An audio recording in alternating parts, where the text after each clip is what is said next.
Bom, então com essa investigação, eu vou poder descrever novas doenças. Então, eu acho que o exemplo do Zika no Brasil foi importante, ou seja, descrevendo uma epidemia de dengue com um rash cutâneo, acabou se descrevendo uma nova doença. Aprender, ou no caso da microcefalia também. Então, aprender mais sobre doenças já conhecidas. Avaliar as estratégias de prevenção e controle existente, né? Se a vacina, por exemplo, as vacinas, está conseguindo controlar, o que está faltando, né? E eu gosto muito desse outro objetivo, que é ensinar e aprender epidemiologia. A gente precisa de muita gente capacitada para enfrentar a epidemia. E a gente está vendo nesse momento no mundo como é difícil, não é uma coisa fácil enfrentar a epidemia. Mas eu, para poder enfrentar, eu preciso treinar. Agora, como é que eu treino? Eu vou ficar esperando sempre uma pandemia? Bom, eu posso treinar num cenário de um surto pequeno, num surto de um jantar, num surto de um pequeno no meu município, numa epidemia de dengue. Eu posso usar os eventos que ocorrem naturalmente na minha cidade para poder aprender com eles e poder garantir que quando ocorra um evento maior, eu estou preparado. Eu acho muito importante esse item, porque é muito comum os gestores, não, isso não é importante, já passou o surto, agora já não tem mais ninguém, já acabou.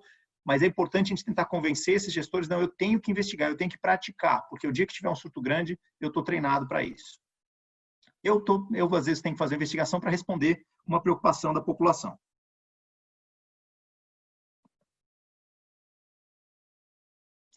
Né? Eu acho que um exemplo que a gente sempre começa comentando, e que a maioria de vocês já conhece, é o exemplo do John Snow, que no século XIX, né, o maior problema da Inglaterra eram os surtos de cólera. A cidade era uma das maiores metrópoles do mundo e não conseguia crescer mais, porque as epidemias devastavam a cidade. Somente em uma semana morreram 600 pessoas na região da Broad Street, em Londres.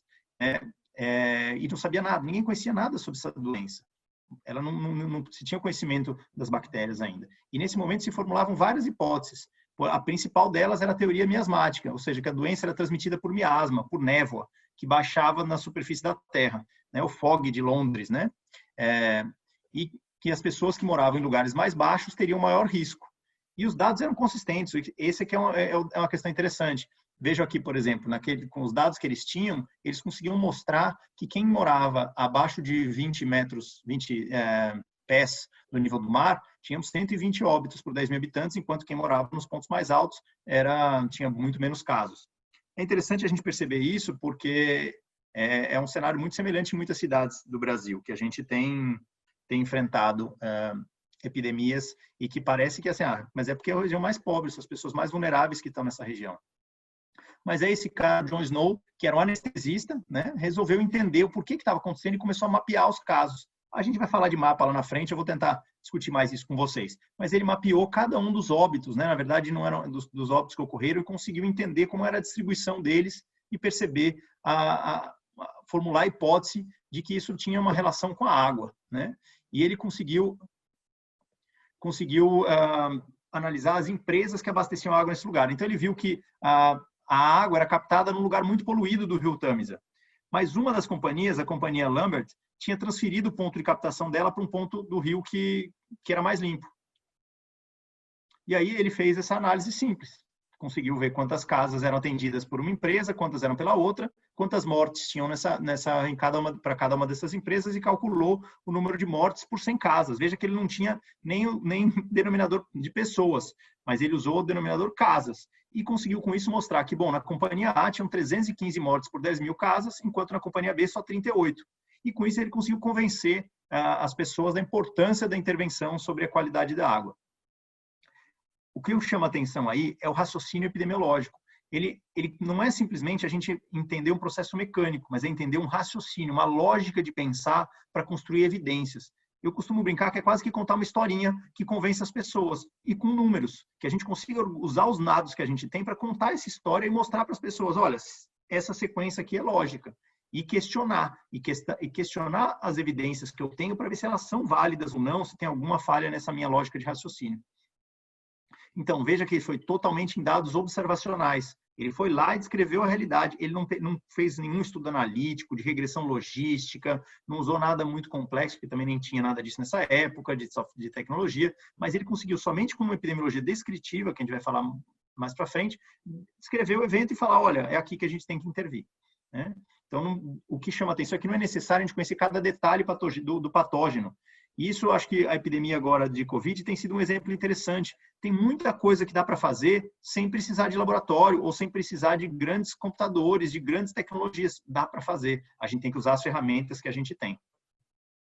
Bom, mas como é que começa esse surto? Né? Em geral, ele começa assim. Doença misteriosa deixa pacientes com urina escura na Bahia ou no Ceará. Ceará tem 14 cidades em risco de surto de dengue, chikungunya e zika. Enfim, chega a manchete do jornal. Porque, de maneira geral, nossa vigilância, principalmente no Brasil, e aí eu falo com bastante propriedade do Brasil, e não quero com isso falar de outros países por não conviver tanto nesses outros lugares, mas ela virou muito burocrática. E acaba que quem tem agilidade de detectar um surto é a própria imprensa. É ela que noticia e a gente sai correndo. Né? Então, essa é uma questão interessante. Como é que a gente identifica esses prováveis surtos? A gente pode usar várias técnicas. Né? Uma delas é a análise sistemática dos dados de vigilância. A gente vai falar de como confirmar um surto lá na frente. A gente pode usar relatórios de laboratório. A gente pode usar relatos clínicos de diagnóstico em comum. Então, é importante eu conhecer quem são os principais médicos da minha rede para que eles possam me alertar de alguma coisa fora do padrão. Porque, às vezes, eles percebem naquele dia de, isso aqui não está comum, isso aqui está diferente. Foi o exemplo da Zika no Brasil. As equipes de vigilância começaram a relatar que os profissionais de saúde, tem casos de dengue que não é dengue, que é diferente, que tem racha, e que depois de um tempo a equipe foi acionada para investigar e alguns pesquisadores conseguiram comprovar que era Zika. Agora, um outro aspecto importante é a gente monitorar rumores, é conseguir identificar quem são líderes da comunidade que possam me ajudar a receber essa informação rápido de que, olha, tem um rumor de alguma coisa diferente. Por quê? Porque eu quero detectar a simples suspeita, eu não quero um surto confirmado, eu não quero aquele surto gigante. Eu quero detectar os primeiros casos. Então, rumores são muito importantes. E, nesse sentido, os relatos da mídia, como a gente já falou. Hoje, quem detecta surto, em maneira geral, é a mídia. E, muitas vezes, o surto já está muito grande quando sai na mídia.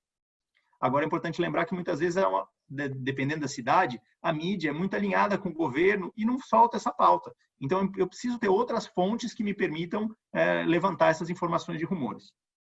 Bom, detectei um possível surto. Quais são os passos da investigação? Essa é a listinha dos 10 passos. Quem tem o marca-livros da Proep aí já conhece esses 10 passos. Quem não tem, no próximo evento, no stand, lembre de pedir um marca-texto da Proep aí, que tem os 10 passos da investigação. O que é importante a gente comentar? A gente sempre trabalha com 10 passos, porque os artigos originais falavam em 10 passos. Hoje, alguns materiais do CDC já falam em 12 passos. Mas, na verdade, o que a gente está falando são os mesmos 10 passos, só que alguns passos, 2 desses passos são divididos em 2, para tentar simplificar a explicação para as pessoas. Bom, eu vou tentar aqui, na minha fala, ser tão didático a ponto de não precisar dividir e colocar 12 passos, porque vocês vão conseguir entender. Bom, o primeiro passo é preparar o trabalho de campo. O segundo, estabelecer a existência do surto, verificar o diagnóstico, identificar e registrar os casos, organizar esses dados por pessoa, tempo e lugar e descrever eles. É aí que é um dos passos que aumentou. Eu tenho que formular hipóteses. Eu vou implementar medidas de prevenção e controle. Eu vou comunicar os resultados, eu vou testar hipóteses, vou refinar essas hipóteses e vou fazer estudos adicionais. Esse é o outro, que é o 12º passo. Então, na verdade, nós estamos ainda falando dos 10 etapas que a gente tem que vencer. Bom, o primeiro deles é preparar o trabalho de campo. Como é que eu preparo o trabalho de campo?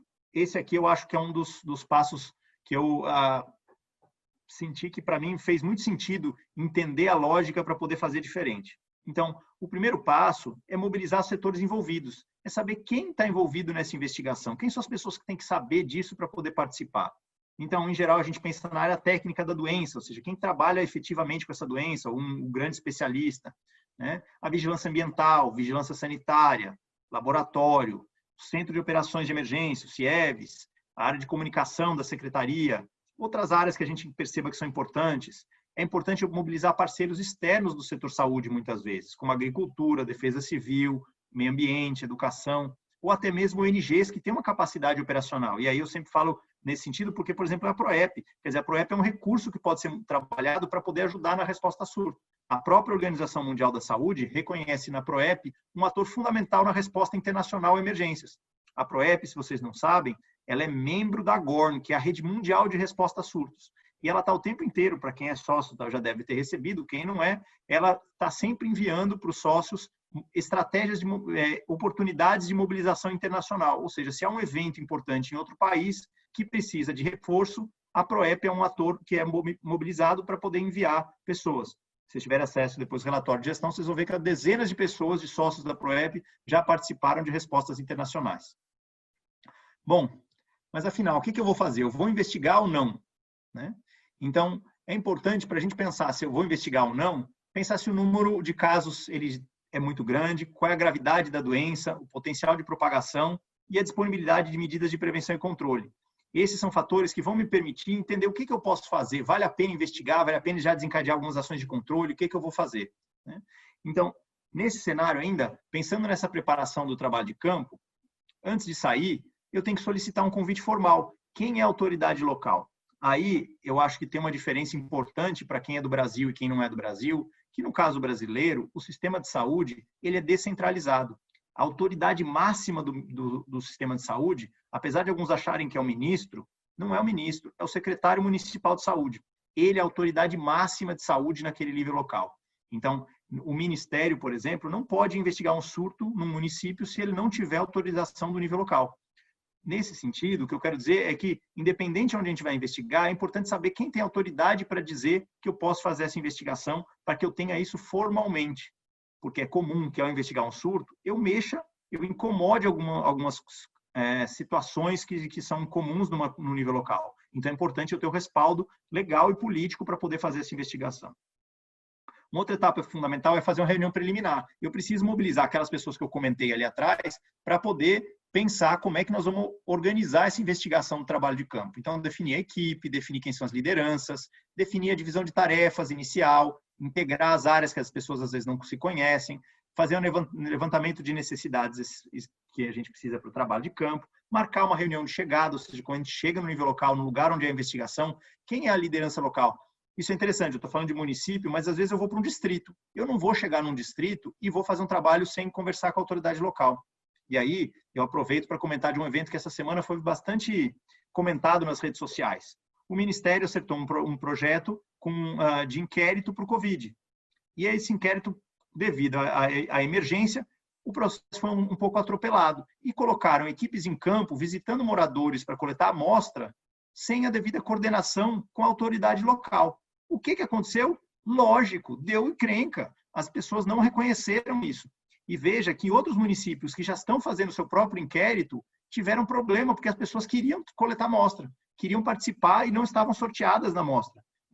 Exatamente o oposto desse trabalho que foi feito e que tinha uma característica muito semelhante, mas que não foi coordenado com as equipes locais. Então, esse passo de coordenação com a equipe local é fundamental. Eu vou comentar um pouquinho com vocês em relação à preparação, e é um exemplo que eu gosto de citar, porque para mim foi muito marcante isso. Quando eu estava na época no Ministério da Saúde, na equipe de investigação de surto, eu fui como supervisor para uma investigação.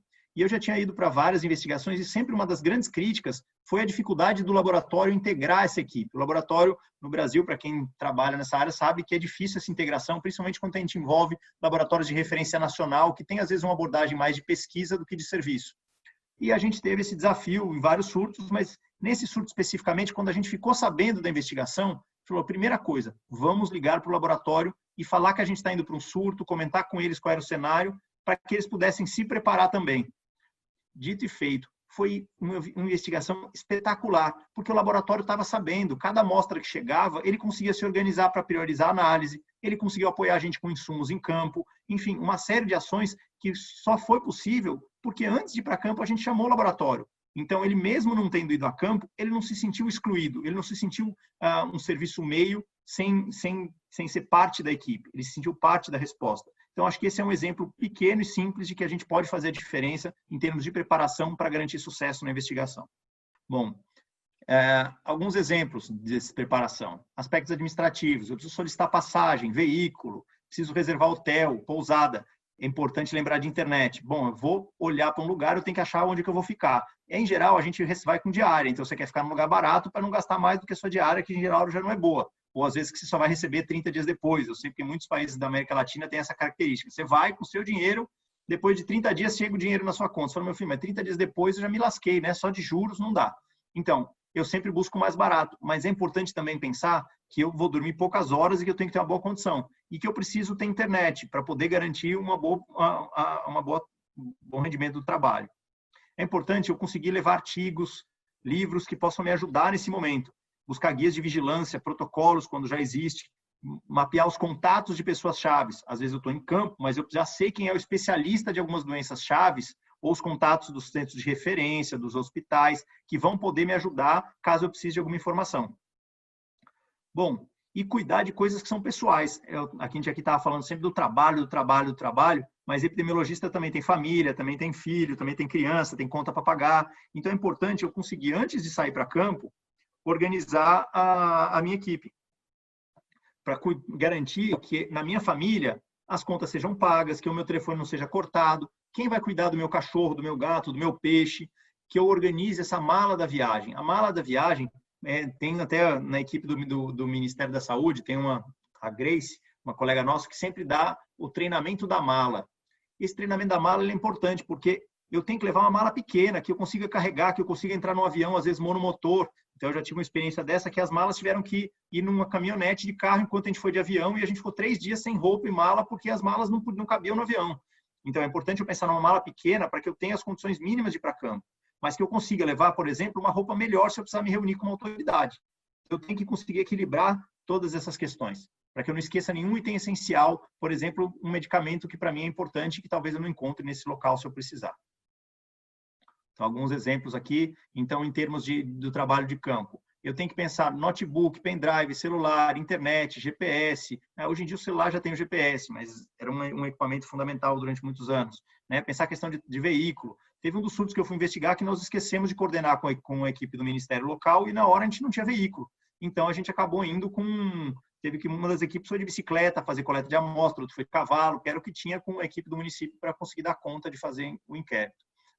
A gente tem que trabalhar a questão de proteção coletiva, pensar a biossegurança da minha equipe. Eu tenho que entender quais são os riscos que eu estou indo. Não é porque eu estou indo, por exemplo, num surto de hantavírus, e eu tenho risco de pegar hantavírus, que eu só vou usar máscara. Porque num lugar onde tem hantavírus, em geral, também eu tenho cobra. E eu posso ser mordido por uma cobra. Então, é importante eu tentar pensar quais são os riscos daquele lugar, independente do que eu estou indo investigar. Por exemplo, imunização. Eu posso ir para um país que tem que eu estou indo investigar uma doença, mas eu tenho que me vacinar de todas as vacinas necessárias para aquele lugar. E buscar os equipamentos de proteção individual necessários. A gente está vendo agora com o Covid a falta de equipamentos de proteção individual. Então, pensar esse estoque mínimo que eu preciso ter para dar conta dessa biossegurança. Tem um outro aspecto, eu sempre cito esse exemplo dessa investigação que eu gosto, que é um trabalho que eu fui fazer com leptospirose em Salvador. Não sei se tem alguém de Salvador aqui participando. Mas eu cheguei lá em Salvador, chegou o carro do Ministério para a gente fazer a investigação de leptospirose. Leptospirose é comum acontecer nas regiões mais pobres. Então, nas favelas, a gente tinha que investigar os casos. Chega lá, era um carro em Salvador com uma placa de um estado do sul do Brasil. Um carro preto com placa do sul do Brasil. É um carro que é usado, em geral, com placas frias, Ou seja, para entrar lá para um grupo matar o outro, enfim, coisas que não são adequadas. E aí a gente falou, não vamos com esse carro. Então, foi uma luta até conseguir um carro que tivesse escrito Ministério da Saúde. Aí fomos botar os nossos coletes. Os nossos coletes também estavam escrito Vigilância em Saúde. Não, gente, eu não posso entrar numa favela com um colete escrito Vigilância em Saúde. É uma região, em geral, controlada por grupos do tráfico, com muita violência. As pessoas até lerem saúde, ela já leu vigilância e eu já tomei 2 tiros. Então, troca os coletes escritos Ministérios da Saúde. Por quê? Porque com isso a gente conseguia evitar um conflito desnecessário. Então, são pequenas coisas que uma equipe tem que pensar quando ela vai fazer uma investigação. Bom, e laboratório, garantir que eu tenho capacidade de coleta de amostra, que eu tenho organização para condicionamento, para transporte. Não adianta eu estar numa cidade que eu tenho amostra e depois não consigo transportar ela de volta e garantir que chegue adequadamente no laboratório para análise. Bom, vamos acelerar, que senão a gente vai gastar mais de 1h30. Bom, eu tenho que estabelecer a existência desse surto. Então, eu vou certificar que realmente está ocorrendo um surto naquela localidade e vou caracterizar a alteração desse padrão epidemiológico. Então, como é que eu faço isso? Eu determino o número de casos esperado, ou seja, quanto é que ocorreu no passado no número de casos nesse mesmo período e quanto que está ocorrendo nesse momento. Então, aqui é um exemplo simples, Então, o surto é a ocorrência de casos de uma doença acima do esperado em um determinado período de tempo e lugar específico. Então, eu tenho um número de casos que é comum, que é esperado, e, de repente, eu tenho um aumento importante. O que eu vou lembrar para poder fazer essa análise? Eu tenho que pensar qual é esse número de casos esperados e observados. Eu tenho que comparar o números absolutos e taxas. Então, vocês viram lá que o John Snow calculou uma taxa de incidência por casa, lá, por 10 mil casas. E eu vou considerar a sazonalidade dessa doença, se eu já sei, né? Eu vou calcular a endemicidade dela, eu vou tentar pensar se é uma doença emergente, eu vou pensar em mudanças do sistema de saúde, se houve mudanças no sistema de vigilância epidemiológica. Então, às vezes, eu mudo a definição de caso, ou eu mudo o critério diagnóstico da doença, e isso faz com que o número de casos aumente. Não é porque aumentou realmente, é que agora eu estou usando um teste melhor e consegue detectar mais casos. Então, é importante eu pensar que, às vezes, houve uma mudança desse tipo e eu consigo, com isso, detectar mais casos. Um exemplo que eu sempre cito sobre isso também é de um surto de leptospirose, desse que eu falei que os meus colegas andaram de cavalo para coletar amostra, que havia cada 2, 3 anos tinha um surto de uma doença febril. E, de repente, foi um médico novo lá e esse médico falou, olha, isso aqui eu acho que é leptospirose. E notificou 100 casos de leptospirose num período muito curto de tempo. Foi o maior surto de leptospirose descrito na literatura brasileira até hoje, numa região que ninguém nem imaginava que tinha surto de leptospirose. Mas foi importante, só foi detectado porque mudou o médico, e aí ele percebeu e começou a suspeitar. Então, aqui a gente tem um exemplo do surto de DTA no Ceará em 2016, onde todas as pessoas que comeram num determinado jantar na cidade de Mossoró tiveram 5 horas depois, começaram a ter sintomas, e 5 horas depois todos já tinham apresentado sintomas de diarreia. Qual é o número esperado de casos de diarreia depois de um jantar? É 0. Então, se o número esperado é 0 e eu tenho 26 casos, eu tenho alguma coisa que está errada, né? Eu posso ter um cenário, por exemplo, do SRAG, né, nesse momento, da síndrome respiratória aguda, em que eu tenho o número de casos esperado, eu tenho um número pequeno todo ano, que aumenta nessa época do ano, mas, de repente, tem um aumento muito grande. Então, isso me chama a atenção. Eu acho que eu tenho um dos pontos que eu tenho falado muito nas discussões de vigilância da COVID, é que eu não preciso ficar esperando o resultado laboratorial, não. Se eu tenho uma boa vigilância de SRAG no meu município, eu sei que mudou o padrão. Eu sei que está mudando o padrão, às vezes, numa época antes da influenza, e com isso eu já consigo saber que mudou, o que provavelmente eu já tenho Covid circulando no meu município. Então, tem algumas coisas que o laboratório, quando chegar, confirmar, ótimo, confirmou que eu tenho circulação, mas eu não preciso ficar esperando para adotar uma série de medidas. Bom, essa aqui é um outro exemplo, né? O número de casos de toxoplasmose em Boa Viagem, no Ceará. Então, eu tenho aqui um exemplo em que eu tenho poucos casos, mas ele é um surto também. Por quê? Porque o número esperado de casos de toxoplasmose é 0. Então, um caso já é fora do meu padrão, né? Ou nos casos de diarreia de um evento. Às vezes, a gente tem eventos de massa que eu tenho dificuldade de contar o histórico de casos, mas eu posso perceber desde o início do evento. Então, esse aqui é um evento que a gente participou dos Jogos Indígenas que ocorreu em Cuiabá, em 2013. Ou seja, eu tenho número de casos desde o início do evento e que vai aumentando. Então, o que está crescendo. Não é uma coisa que desde o primeiro dia eu tenho o mesmo número de casos. Bom, uma das técnicas importantes é o diagrama de controle. Eu vou falar um pouquinho mais dele lá na frente, mas é ele que ajuda a gente a perceber se estatisticamente está fora do padrão. Então, eu tenho aí um diagrama de controle de influenza de 2009 a 2018, onde eu vou usar o histórico de casos daquele lugar e vou criar um canal endêmico, ou seja, quanto eu espero estatisticamente que se mantenha esse padrão. E eu vou... Então, nesse cenário, eu vou tentar verificar esse diagnóstico, que é o passo 3. Quais os objetivos que eu tenho para esse passo 3? Descartar os casos classificados erroneamente por diagnóstico clínico, laboratorial, preenchimento errado. E eu vou revisar todas as fichas de investigação. Quando houver, eu vou revisar prontuário clínico, eu vou entrevistar os profissionais de saúde para entender o que está acontecendo, eu vou entrevistar, às vezes, pacientes, porque eles podem trazer informações novas, os parentes deles, no caso dos óbitos. Eu vou padronizar e classificar o quadro clínico. É muito comum que, num cenário de emergência, de surto, tudo vira aquela doença. Então, eu vou analisar para ver se, bom, realmente tudo isso aqui é igual, é tudo mesmo padrão, para tentar ver o que está acontecendo. E, às vezes, eu vou fazer uma contraprova, eu vou pegar aquela amostra e vou mandar para um outro laboratório para falar, checa de novo, faz de novo, no mesmo laboratório, um outro profissional, para garantir que eu estou usando frente a um surto. Olá, meu nome é Verusca Maia, sou médica veterinária, mestre em Medicina Veterinária Preventiva e venho atuando na área de saúde pública há cerca de 10 anos. Bom, e hoje eu venho aqui compartilhar com vocês uma das minhas experiências em campo de uma investigação de surto, exatamente para demonstrar a importância do terceiro passo da investigação, a confirmação do diagnóstico. Esse surto, ele ocorreu em um município do Pará, que fica ao norte do Brasil, onde foram notificados quase 100 casos de doença de Chagas aguda, sendo que todos confirmados laboratorialmente. Seria o maior surto de maior magnitude ocorrido até então no Brasil e provavelmente no mundo. Só que quando a gente chegou em campo, iniciando as atividades, nós percebemos que os casos, eles não apresentavam sintomatologia clínica. E esse fato é bem comum, exatamente porque todos os casos haviam sido confirmados laboratorialmente por uma metodologia onde se observa a circulação do parasita no sangue. Então, continuamos a investigação e fomos a campo junto com a equipe local do laboratório para observar como estava sendo feito esses diagnósticos. E aí percebemos que a metodologia empregada ela estava sendo feita inadequadamente. Ou seja, o microscopista, ao invés de observar o parasita na lâmina, o que ele estava observando eram artefatos, e assim produzia um diagnóstico falso positivo. Denominamos esse surto de pseudossurto. Assim, demonstramos a importância da confirmação do diagnóstico, de avaliar esse processo em campo, exatamente porque se não tivéssemos feito isso, provavelmente teríamos tratado pessoas inadequadamente e respondido ao surto com uma magnitude inadequada.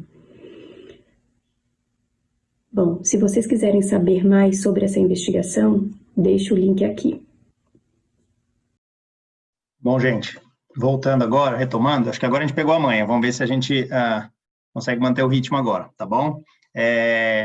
Então, a gente viu que o passo 3 é a verificação do diagnóstico. Vocês viram pelo exemplo contado pela Verusca, que se eles não tivessem feito uma boa avaliação, eles tinham respondido ao maior surto de Chagas já descrito na literatura brasileira, quando, na verdade, era um pseudo-surto, né? Então, a gente tem que verificar esse diagnóstico pensando que a gente tem, de maneira geral, um grande número de suspeitos, um número um pouco menor de prováveis e um número, em geral, reduzido de confirmados. Então, a gente vai juntar tudo isso e vai analisar para entender exatamente o que está acontecendo. Em geral, eu vou tentar nos suspeitos, eu vou olhar sintomas compatíveis. Nos prováveis, eu vou juntar algum outro critério clínico, mas às vezes sem confirmação laboratorial. E aí, no caso confirmado, eu vou ter o critério clínico epidemiológico ou confirmação laboratorial. É muito comum, em muitos países, diferente do Brasil, o Brasil tem o critério de confirmação clínico-epidemiológico, que a gente chama. Em muitos países, esse caso ele é classificado como provável. O caso confirmado só vai ser aquele que teve confirmação laboratorial. E aí eu vou, nas análises de descrição do evento no ano, construir um boletim, alguma coisa, eu vou juntar nos dois. Mas eu sei exatamente quem são os confirmados, que são aqueles que realmente eu tive confirmação laboratorial, e os outros que eu confirmei por critério clínico-epidemiológico, que eu chamo de provável. E eu vou ter os suspeitos. Bom, o quarto passo, eu vou definir, identificar e registrar os casos. Qual que é o objetivo? É padronizar a identificação desses casos novos, é garantir que eu crie uma peneira para poder usar sempre o mesmo critério para definir quem é caso e quem não é caso. É muito comum que no cenário de emergência, os casos dos amigos das pessoas que têm influência sejam mais casos do que os casos das famílias que não têm poder. Então é importante usar um critério único para poder filtrar isso. Eu sempre comento o exemplo de um dos primeiros surtos que eu fui, de uma colega minha que me escreveu de lá, de Campos dos Goytacazes, em que a gente estava investigando o surto e todas as crianças que morriam na cidade, naquele período, eram desse mesmo surto. E quando a gente ia investigar, elas não tinham nenhuma coisa a ver. Mas era naquela ansiedade que as pessoas estavam para tentar entender, tudo virava uma coisa única. Então eu vou tentar excluir aqueles que não são casos, aqueles que têm um padrão totalmente diferente, para ficar com aqueles que têm o mesmo padrão e entender o que está acontecendo. Como é que eu faço isso? Eu crio uma planilha de casos. Então, em geral, a gente chama de line list, que é a lista dos casos.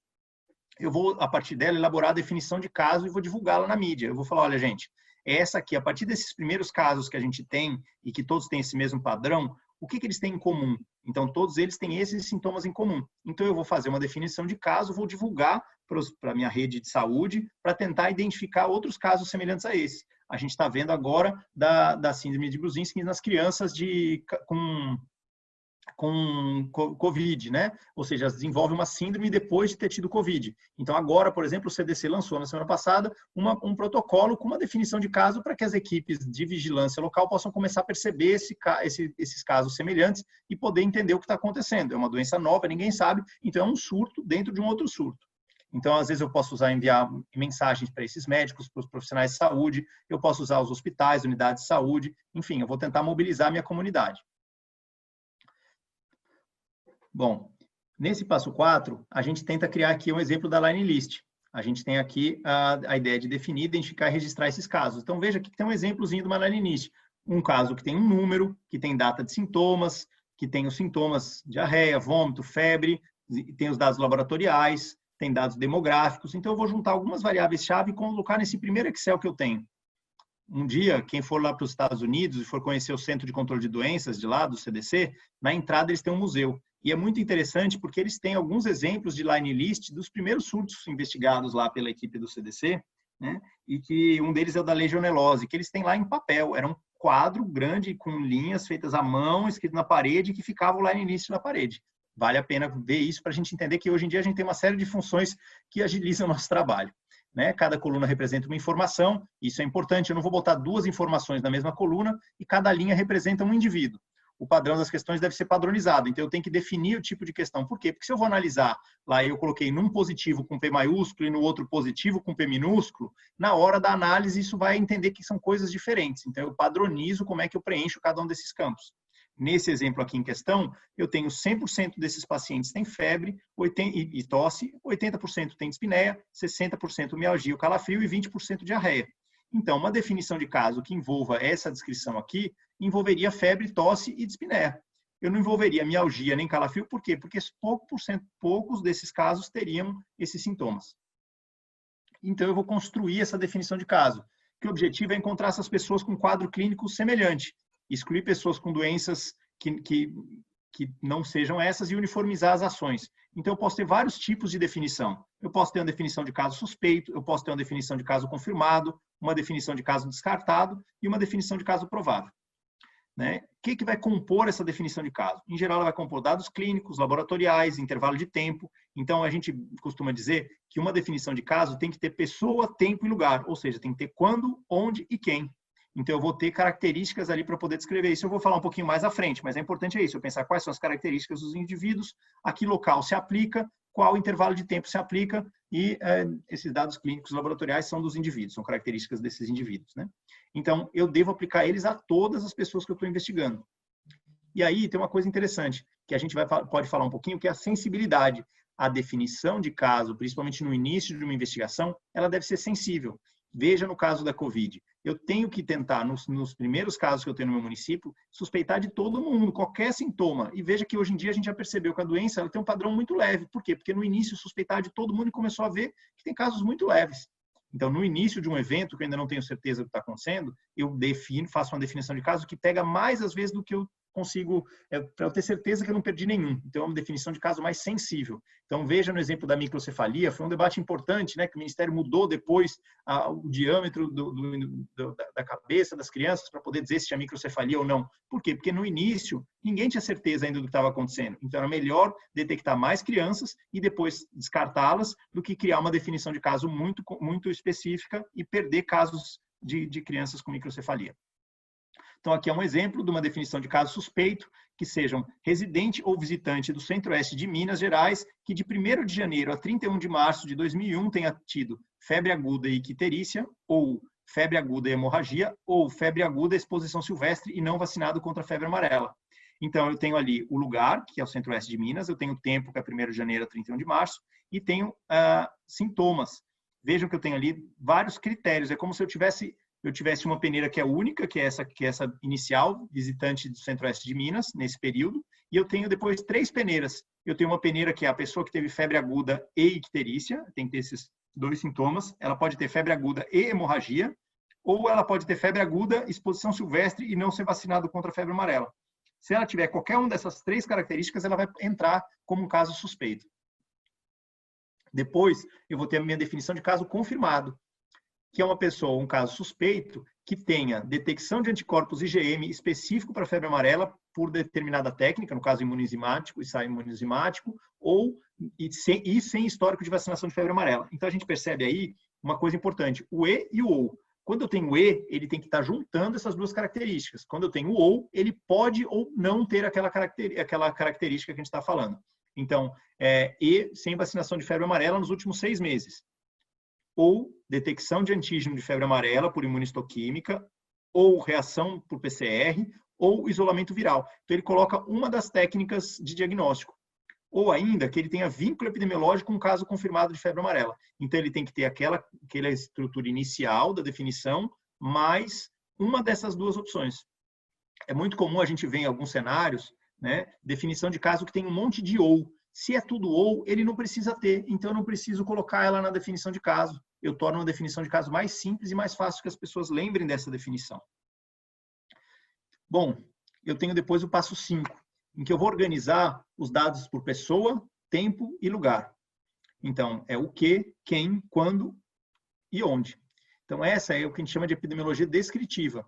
Eu vou usar os dados clínicos, de pessoa, de tempo, de lugar e de causa, né? Todos esses vão compor a minha epidemiologia descritiva. E as outras perguntas, que é o porquê e como, ela vai descrever os fatores de risco, modo de transmissão, que envolvem a epidemiologia analítica. A gente fala mais dela lá na frente, mas eu costumo dizer que a epidemiologia descritiva é igual à atenção básica, resolve 80% dos problemas. Então, uma boa epidemiologia descritiva, ela é mais importante, às vezes, do que uma epidemiologia analítica. Muitas vezes as pessoas querem fazer de qualquer jeito a epidemiologia analítica, mas sem uma boa epidemiologia descritiva é melhor a gente voltar e fazer de novo a descritiva para depois ir para o analítico. Bom, vou seguindo aqui enquanto isso, então. E aí, como for, Maurício, se você conseguir, você me dá o toque, tá bom?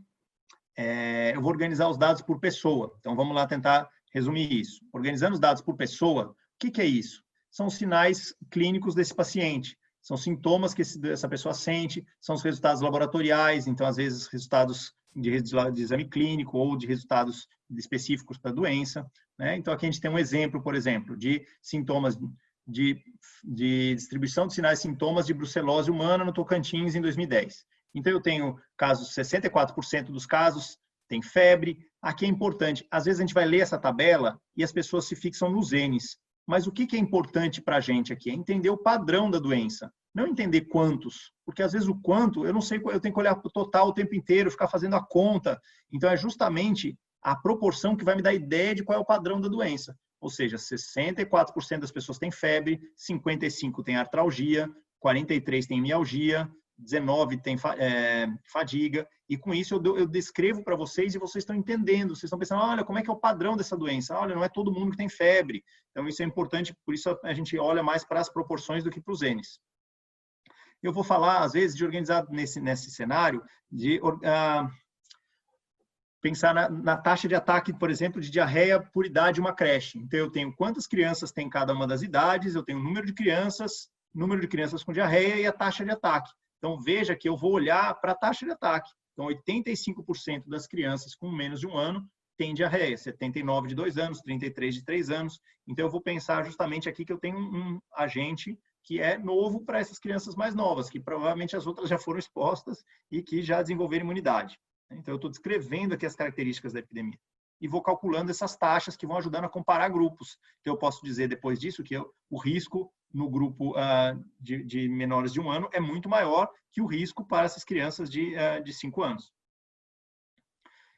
E eu vou ter um monte de variáveis relacionadas à pessoa. Então, sexo, composição familiar, a idade, ordem de nascimento, estado civil, peso ao nascer, grupo étnico, altura, comportamento, ocupação, estilo de vida, escolaridade, enfim, uma série de características são relacionadas à pessoa, e com isso eu posso descrever ela.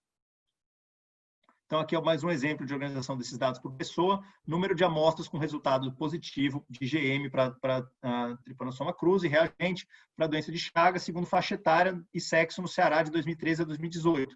Então, veja que eu apresento isso aqui. Eu posso apresentar numa tabela? Eu posso. Em geral, é muito comum de apresentar em tabela. Mas veja que esse gráfico aqui, ele consegue comunicar muito bem. Eu consigo ver que a maioria dos casos está entre 30 anos e 79. Ou seja, eu vejo que é uma doença que tem um padrão de pessoas adultas. Eu vejo que ela tem uma distribuição mais ou menos uniforme entre o gênero masculino e feminino. Então, isso só com uma imagem muito rápida, eu consigo comunicar muita coisa ao invés de ficar lendo uma tabela para vocês. Se não me faz diferença exatamente a proporção, o número exato, aqui eu consigo comunicar a ideia. Sinais e sintomas dos acometidos por surto de doença de transição alimentar no Ceará em 2016. Então, veja que eu tenho um padrão das pessoas que tiveram náusea, vômito, cólica e hipotensão. Não teve febre. Então, as características dos sintomas me permitem depois suspeitar de qual pode ser o agente que causou a doença. Então, eu vou poder olhar quais são os agentes que causam doenças de transmissão, de doenças diarreicas, que têm essas características sindrômicas, que têm esses sintomas. Bom, eu vou organizar também esses dados por tempo. Então, um surto, uma epidemia é a concentração de novos casos num determinado período de tempo. A gente já falou disso lá atrás, que eu vou confirmar esse tempo. Mas eu posso dividir essa curva epidêmica em década, ano, semestre, trimestre, semana. Eu posso usar vários critérios de análise para poder entender o que está acontecendo.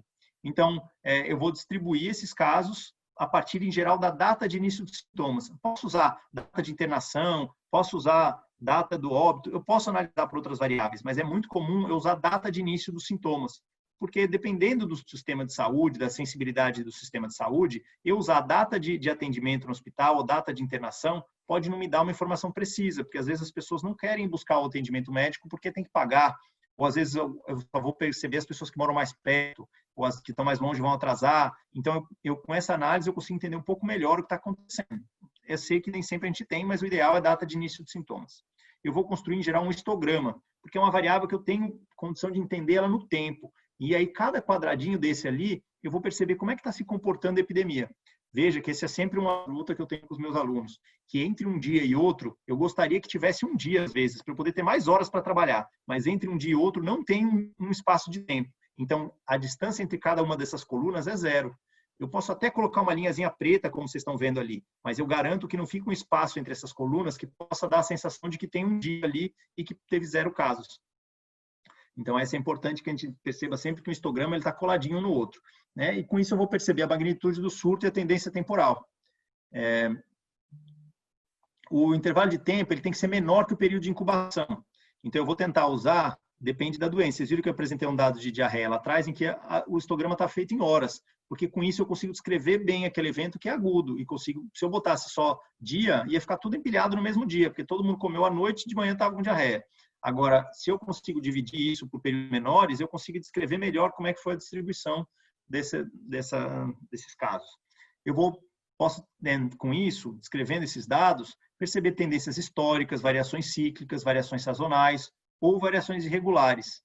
O que são variações irregulares, gente, de uma tendência de uma distribuição de tempo, né? Eu falei que tem uma tendência histórica, está aumentando, está diminuindo. Eu tenho variações cíclicas, então, de tempos em tempos essa doença volta. Eu tenho variações sazonais, que eu tenho, por exemplo, leptospirose, que todo ano tem um aumento. E eu tenho variações irregulares. O que será isso? Bom, são surtos. Variações irregulares são surtos. Não é regular, eu não estou esperando. Então, do nada, um aumento inesperado ou um aumento irregular é um surto da doença. A gente tem um exemplo do surto de chikungunya no Ceará, a gente vê que ele tem uma variação cíclica, ou seja, todo início do ano eu tenho um aumento no número de casos. Nesse outro aqui, eu tenho o exemplo, por exemplo, da série histórica de casos de febre amarela silvestre no Brasil, de 1980 a 2016. E que em vermelho eu tenho os casos e na linha eu tenho a taxa de letalidade. É legal perceber isso. Vejam que quando eu apresentei o gráfico para vocês, eu primeiro descrevo o gráfico. O que eu estou apresentando para vocês entenderem. Usem isso como rotina, garante uma melhor comunicação com o público que você está querendo mostrar o seu argumento. Porque às vezes a pessoa não consegue entender, fica perdida e você já está explicando a sua interpretação desse gráfico. A importância da curva epidêmica, ela mostra a magnitude do surto, auxilia na construção da definição de caso, mostra a temporalidade e sazonalidade do surto, revela um padrão de disseminação, pode ajudar na determinação do período de incubação ou de exposição e descarta valores extremos. Então, às vezes eu consigo perceber que aquilo não é caso, né? E orienta a tomada de decisão. Então, a gente estava falando aqui de 80 a 16, né? E a gente tem, de repente, 2017. Veja a desproporção. Por isso que é importante olhar o gráfico até 2016 separado de 2017, que a gente vai entender a magnitude do que a gente viveu em 2017. Ainda sobre organizar os dados por tempo, a curva epidêmica ajuda ao epidemiologista a identificar o tipo de exposição, ou seja, qual é a fonte da doença. Permite identificar a via de disseminação, se é respiratória, fecal, oral, troca de sangue, fluidos corporais, ou seja, a via, às vezes, permite identificar também. Período de que as pessoas foram expostas, período de incubação, ocorrência de casos secundários ou transmissão pessoa a pessoa. Veja aqui a gente tem um exemplo de um caso de um surto de diarreia num asilo, em que a fonte é propagada. A gente vê a doença, ela vai passando de uma pessoa para outra e vai aumentando. A gente vê num outro cenário a fonte comum, ou seja, um caso de gastroenterite associado ao consumo de ostra. todo mundo comeu a ostra, logo depois todo mundo teve diarreia. Aqui alguns exemplos novamente da mesma ideia, ou seja, eu consigo a partir desse histograma saber se essa exposição ela foi única, ou seja, todo mundo jantou, depois todo mundo teve diarreia. Então é uma exposição pontual.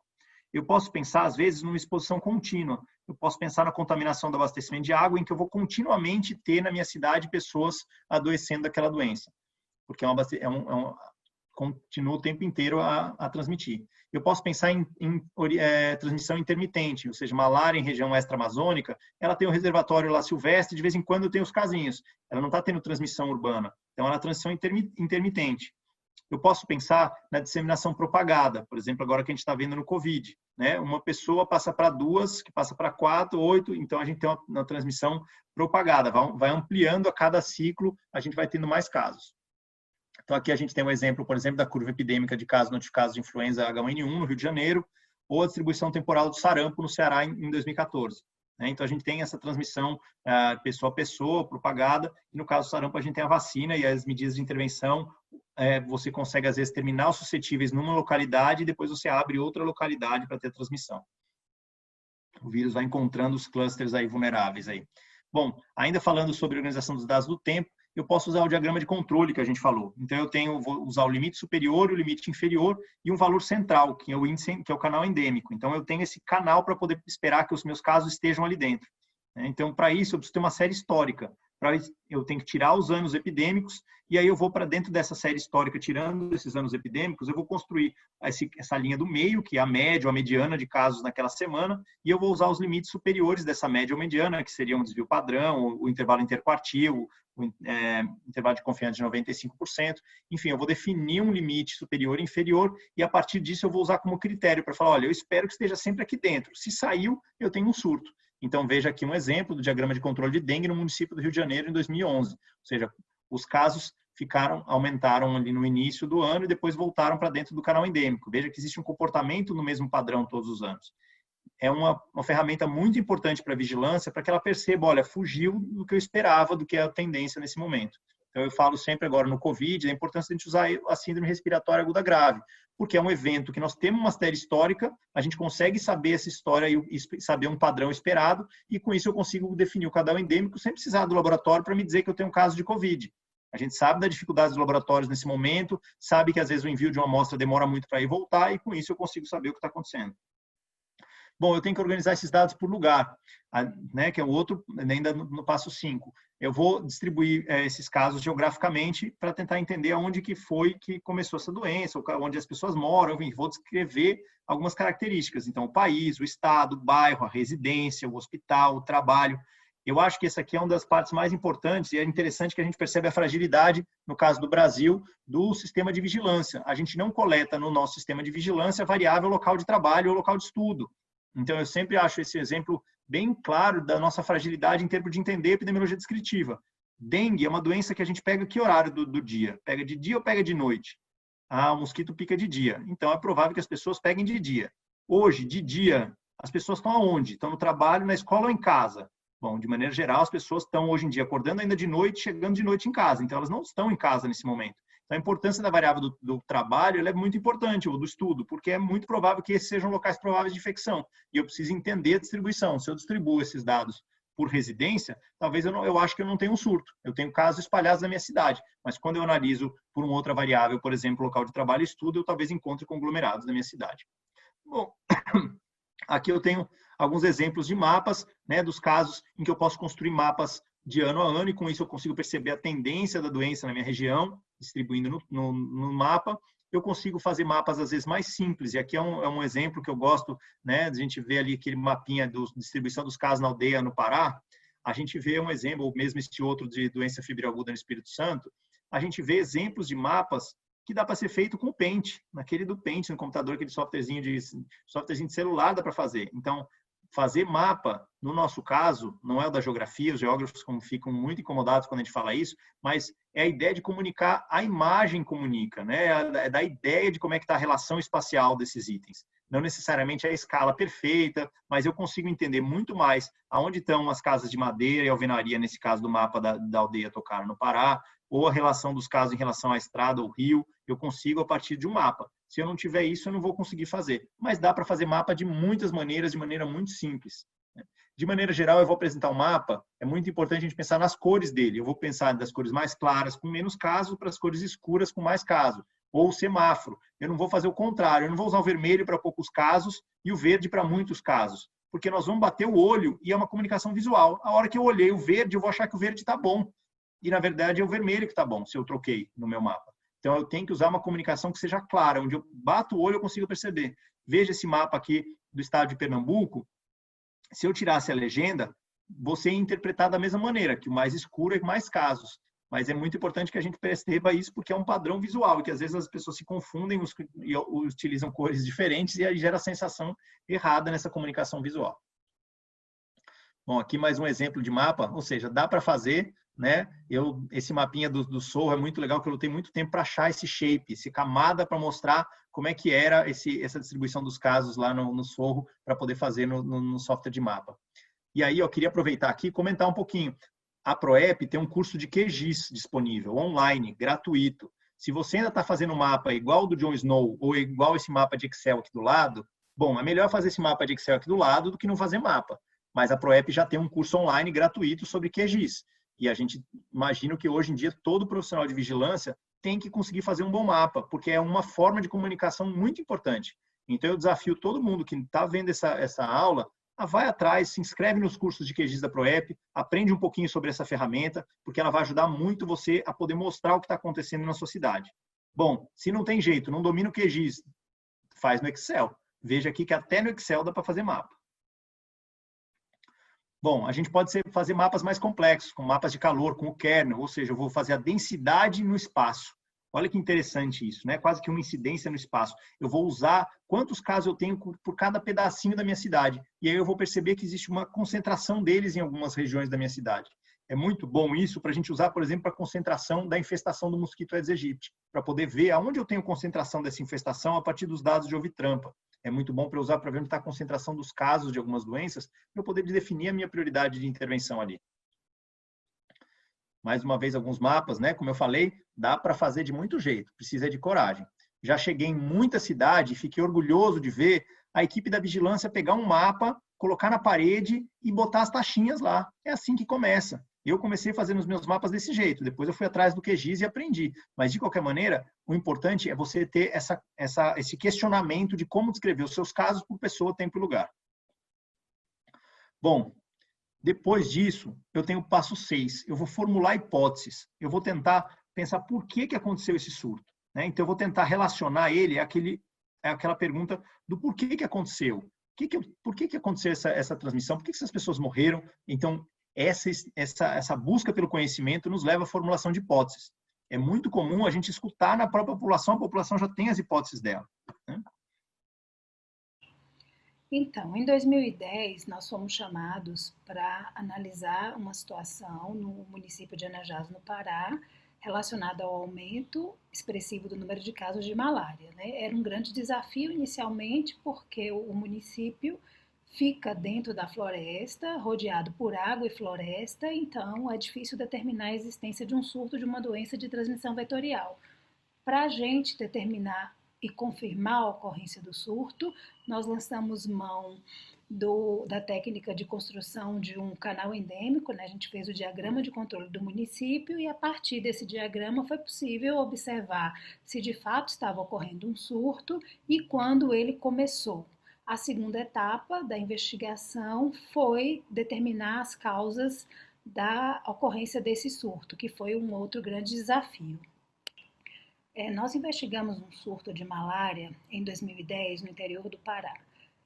A principal hipótese que se tinha na época, quando nós chegamos ao município, é de que havia um problema de adesão ao tratamento, de que as pessoas talvez não terminassem o tratamento adequadamente.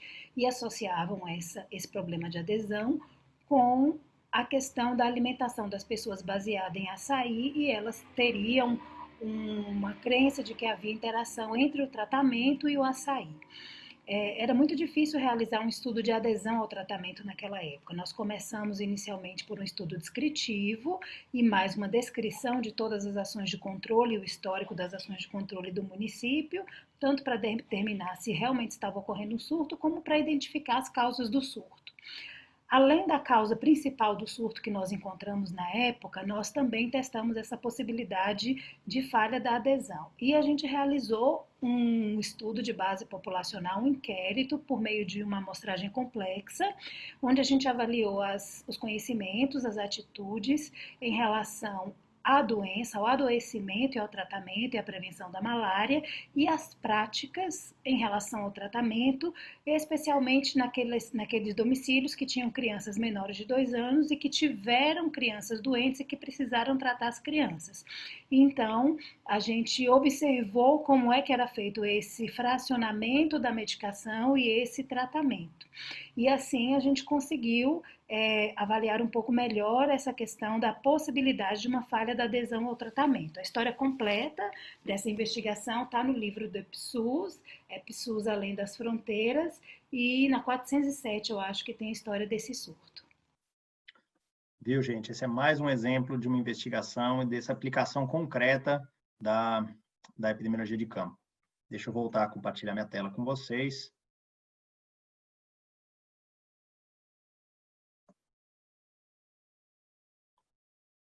Bom, acho que vocês conseguem ver novamente a minha tela.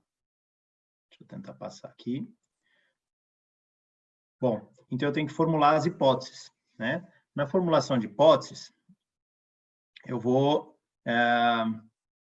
trabalhar, em geral, vários aspectos. Eu vou tentar trabalhar relato dos casos, relato da comunidade, a biologia, a epidemiologia, a observação clínica, a imaginação, raciocínio. Então, aqui eu tenho que construir uma série de hipóteses. Eu vou tentar listar todas as possíveis ideias de como eu posso explicar essa investigação.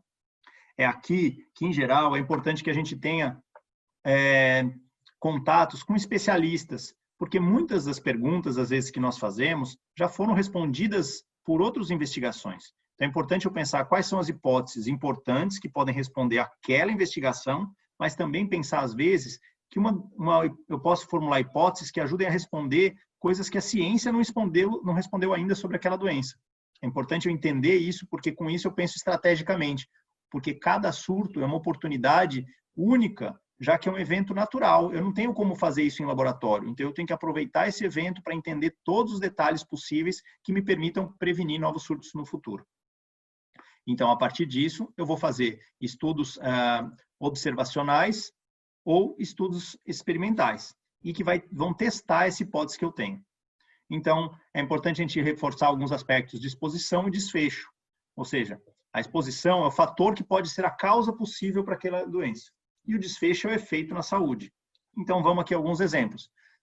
Comer carne contaminada, o desfecho é desenvolver infecção por Escherichia coli.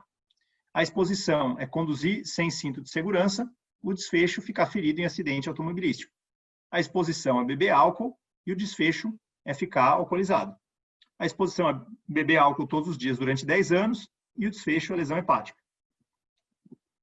A exposição é ficar de quarentena, né? Bebendo todo dia, e ter lesão hepática também é parecida nesse momento, né? Então tem que tomar cuidado, gente, na quarentena.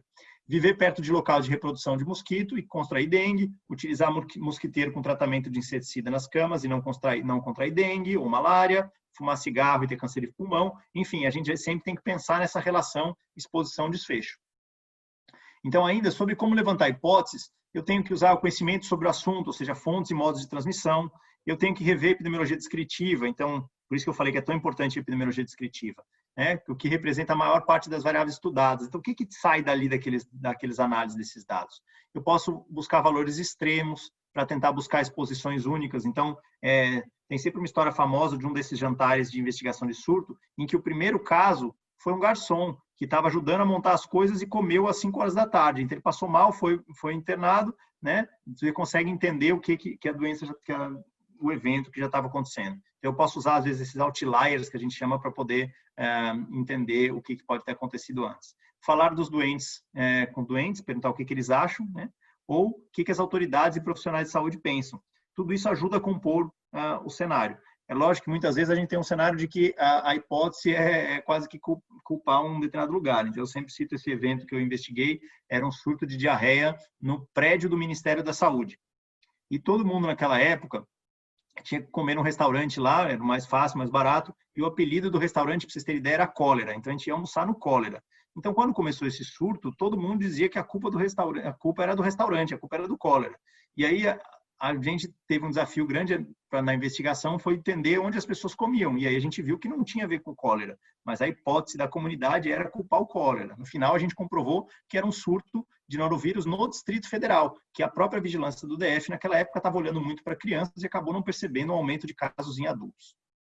Bom, testando hipóteses, eu tenho aí o cenário de estudos observacionais, que é o que a gente comentou um pouquinho.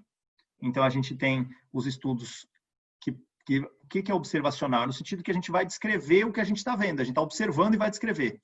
Então, eu tenho os estudos descritivos e eu tenho os estudos analíticos. A gente já falou dos estudos descritivos, eu vou usar pessoa, tempo e lugar, e posso pensar no cenário dos estudos analíticos. Os estudos também podem ser estudos de prevalência, posso trabalhar com estudos ecológicos, que vão olhar, comparar populações, eu posso trabalhar com estudos de coorte e os estudos de casos de controles. No caso da epidemiologia analítica, de estudos observacionais, os mais usados são estudos de coorte e de caso-controle. A gente vai pensar, né, se eu vou acompanhar essas pessoas no tempo, então eu tenho todo um grupo em que eu vou acompanhar e vou ver o desfecho, né? Ou eu tenho um cenário de casos e que eu vou buscar controles. Então, eu tenho casos que tiveram doença e vou comparar com outras pessoas para ver o que elas desenvolveram, de que elas fizeram diferente. Por que alguns são caso e outros não são caso, e o que eles fizeram de diferente para que algumas pessoas tenham ficado doentes. E aí eu vou usar a estatística como ferramenta para poder me apoiar na construção dessa evidência. Eu vou comparar esses grupos e vou dizer, estatisticamente, quem comeu essa comida aqui tem mais probabilidade de adoecer. Então, isso me ajuda a contar aquela história que a gente vinha falando lá atrás. É quase que uma história com os dados. Agora, a estatística é verdade absoluta? Não. A estatística para o epidemiologista é igual um poste para um bêbado. Ela ilumina o caminho, mas ela não é. A gente usa ela para apoiar, não para iluminar. A gente usa ela como apoio, não é a verdade absoluta. E a gente tem os estudos experimentais. Os estudos experimentais são os ensaios clínicos randomizados, tem o ensaio de campo, ensaios comunitários. A gente está vendo uma discussão importante agora sobre se a gente toma tobaína, né? Ou se a gente se cura para a Covid. Então, é importante a gente testar a hipótese de que a tobaína possa nos salvar do cenário da Covid, ou da hidroxicloroquina, para quem achar mais interessante. Mas o fato é, os estudos que estão sendo feitos não estão encontrando essa associação, né? Então, a gente tem aí evidências científicas de que não há efeito positivo da hidroxicloroquina. E eu posso refinar essas hipóteses. Então, acho que a gente tem aí um videozinho agora nesse momento, não é isso? Deixa eu liberar aqui para a gente poder passar mais um vídeo para vocês. Olá, eu sou Fernanda, sou enfermeira e epidemiologista de campo e membro da PROEP e vou falar um pouquinho hoje sobre o passo de refinamento de hipóteses e realização de estudos complementares durante uma investigação de surto. Para exemplificar um pouquinho esse passo, eu vou falar sobre uma investigação que foi realizada em 2013 no município de Monte Santo de Minas, durante um surto de glomerulonefrite aguda. Bom, foi realizado durante essa investigação com o município, Estado de Minas Gerais e equipe do EPSUS Ministério da Saúde, um estudo de caso-controle, onde foi identificado, então, como possível fonte de contaminação, derivados lácteos. A partir desse derivado lácteo, foi, então, necessário refinar as hipóteses e tentar entender qual era exatamente o derivado que poderia estar causando o surto. Foram buscados, então, através da investigação dos casos e dos controles, diversos alimentos, e o alimento, então, identificado como possível causador foi o sorvete. Para melhorar essa evidência, foram realizados estudos adicionais. Um dos estudos adicionais realizados, então, foi o estudo laboratorial. Os casos tiveram a confirmação de um Streptococcus, que é chamado Streptococcus zoepidemicus, através da cultura. Esse Streptococcus ele já é conhecido por causar mastite em vacas, que leva a uma contaminação do leite e, na sequência, a contaminação dos derivados. E aí, então, para a gente conseguir comprovar, a gente fez a coleta de diversos alimentos derivados lácteos que eram consumidos naquela região. Um dos estudos adicionais realizados, então, foi o estudo laboratorial. Os casos tiveram a confirmação de um Streptococcus, que é chamado Streptococcus zoepidemicus, através da cultura.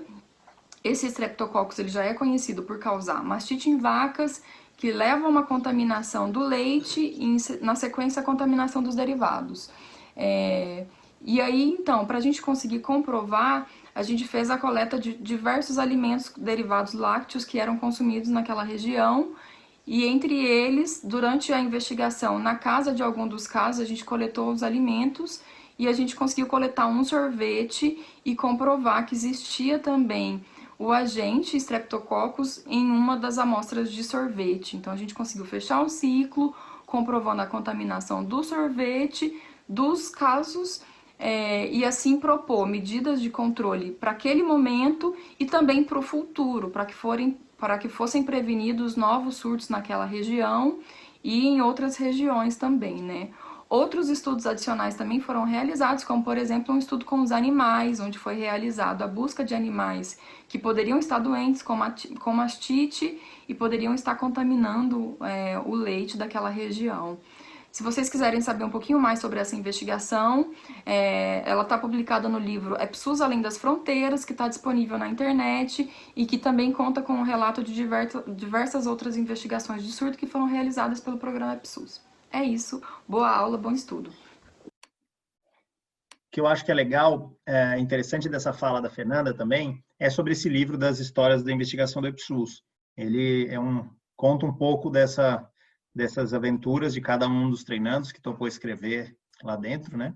E é uma boa experiência para que vocês percebam essas diferentes realidades de cada uma das investigações. Vejam pelos exemplos que foram contados aqui, são eventos muito diversos, em cenários muito diferentes, mas todos os passos estavam lá presentes. Então, esse eu acho que é um desafio, porque quando a gente vai investigar o nosso surto, enfim, que a gente está à frente da investigação, você fala, mas esse não é igual àquele que eu aprendi no livro. Não, nunca é igual. Cada surto é totalmente diferente do outro, mas o nosso espaço de fortalecimento é justamente nos respaldarmos na metodologia, é usar o método de investigação do surto para poder entender o que está acontecendo. Então, sempre importante atentar nos passos para ver se eu não estou avançando em algum passo sem cumprir um passo que tem que ser anterior. Então, como eu falei, não dá para eu tentar refinar a hipótese se eu não tenho uma hipótese. E não dá para eu tentar ter hipótese se eu não fiz a primeira etapa, que é a epidemiologia descritiva. Então, eu vou tentar refinar essas hipóteses e vou buscar estudos adicionais no passo 8, e é nessa hora que eu acho que tem um papel importante a destacar do papel da vigilância brasileira. Nós, no Brasil, nos acostumamos um pouco com o cenário de que a vigilância pega a ficha e põe no Sinan. Então, a gente tem um desafio muito grande de mostrar que a vigilância é muito mais do que isso. A vigilância, uma das funções é coletar dados de maneira sistemática no tempo, mas a gente tem que analisar esses dados. Se eu não estou analisando, eu não estou fazendo vigilância, né? Então, ao analisar esses dados, eu vou tentar entender o que está acontecendo no município e vou levantar hipóteses, vou fazer investigações, vou detectar surto, vou fazer investigações. Mas, muitas vezes, a gente percebe que há uma certa discussão, bom, mas isso não é o papel da universidade, da academia, das pesquisas. Não, são espaços diferentes. É a equipe da vigilância que vai levantar as hipóteses iniciais, mas é lógico que a academia tem um papel importante aí, de contribuir em estudos adicionais. É juntos que a gente cresce. Então, vejam o exemplo do açaí, eu acho que é um exemplo dos mais concretos que o Brasil conseguiu trabalhar nesse sentido, que foi, investigou, detectou a transmissão de Chagas por açaí, e uma série de grandes pesquisas foi desenvolvida para entender todos os aspectos relacionados à transmissão do açaí, da doença de Chagas via açaí. Então, esses são alguns dos exemplos que a gente pode citar e que vale a pena conhecer um pouco mais nesse livro que a gente comentou.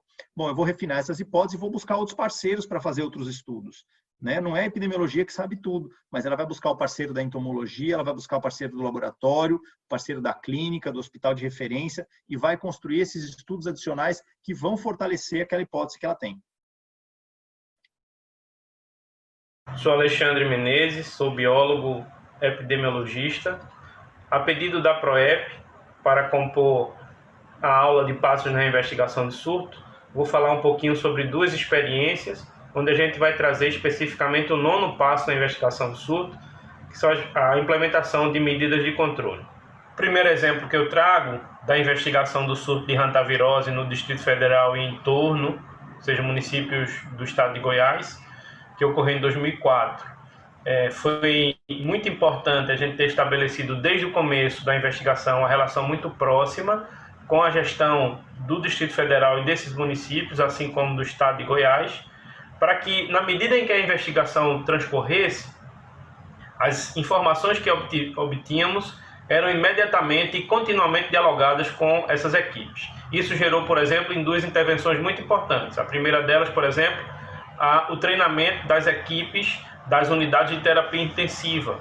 A hantavirose é uma doença muito grave que leva a óbito se o manejo clínico nessas unidades de terapia intensiva não forem adequados. Então, esse foi um primeiro ponto que identificamos como urgente, importante, que foram medidas implementadas, assim como as orientações para as pessoas que moravam nessa região peri-rural para os cuidados com a prevenção nas horas, nos momentos, né, de lazer ou mesmo de trabalho em atividade periurbana, porque havia sim a possibilidade da associação da transmissão em locais abertos, diferente do que ocorria em outras regiões com a transmissão da hantavirose. No outro exemplo da investigação do surto de Chagas aguda a partir da ingestão de caldo de cana, a identificação do agente etiológico levou algum tempo. Quando identificamos Trypanosoma cruzi, a intervenção como a proibição do consumo de caldo de cana em todo o território estadual de Santa Catarina, percebemos que foi uma intervenção precipitada para aquele momento, haja visto que a característica desses surtos são geralmente locais. O surto ocorreu em municípios como Itajaí e Navegantes, que é litoral norte de Santa Catarina, e posteriormente às investigações serem avançadas, nós indicamos a necessidade de reabrir esse comércio, porque tratava-se de um surto que possivelmente não teria essa condição de expansão por todo o território estadual. Espero ter contribuído na aula de passos da investigação de surto, falando um pouco da nossa prática em relação às medidas de controle tomadas durante a investigação de surto. Um abraço a todos. Bom, dando sequência aqui, acho que queria aproveitar, é muito interessante ver a fala do Alexandre, né? E aí eu acho que tem um passo que não está aqui nessas coisas, que é identificar quem é o seu mentor, né? Conseguir identificar quem é a pessoa que tem mais experiência, que você pode consultar, pode buscar apoio, pode usar para entender o que você está fazendo e como pode ser melhorado, né? Então eu acho que queria aproveitar, já que foi a fala do Alexandre, por quê? Porque a minha primeira investigação de surto, o meu monitor foi o Alexandre, né? Ele tem essa cara de menino, mas ele é mais velho que eu. Foi ele que foi lá me ensinar na primeira investigação. Então, a gente aprende muito com quem já tem mais experiência. Então, essa rede de apoio, né, e que a gente tem agora no Brasil com o EPSUS fundamental, EPSUS intermediário, né, pessoas que já são formadas no EPSUS avançado, que estão nas secretarias estaduais, identifique a sua rede de apoio, sua mentoria, para que você possa aprender mais e fazer um trabalho melhor, né? Bom, a gente volta a falar disso lá na frente, dessas redes. Mas, de maneira geral, eu tenho o passo 9, que eu vou implementar as medidas de prevenção e controle. Por quê? Porque eu quero tentar controlar a fonte do organismo patogênico, eu quero interromper a transmissão, eu quero controlar a resposta do hospedeiro à exposição, enfim, eu quero tentar evitar que esse surto continue. Então, eu tenho que implementar as medidas. Aí alguém já pode perguntar, poxa, Jonas, mas a gente tem que fazer todos os passos até chegar no 9? Não necessariamente. Tem situações onde eu já vou começar o passo 1 junto com o passo 9.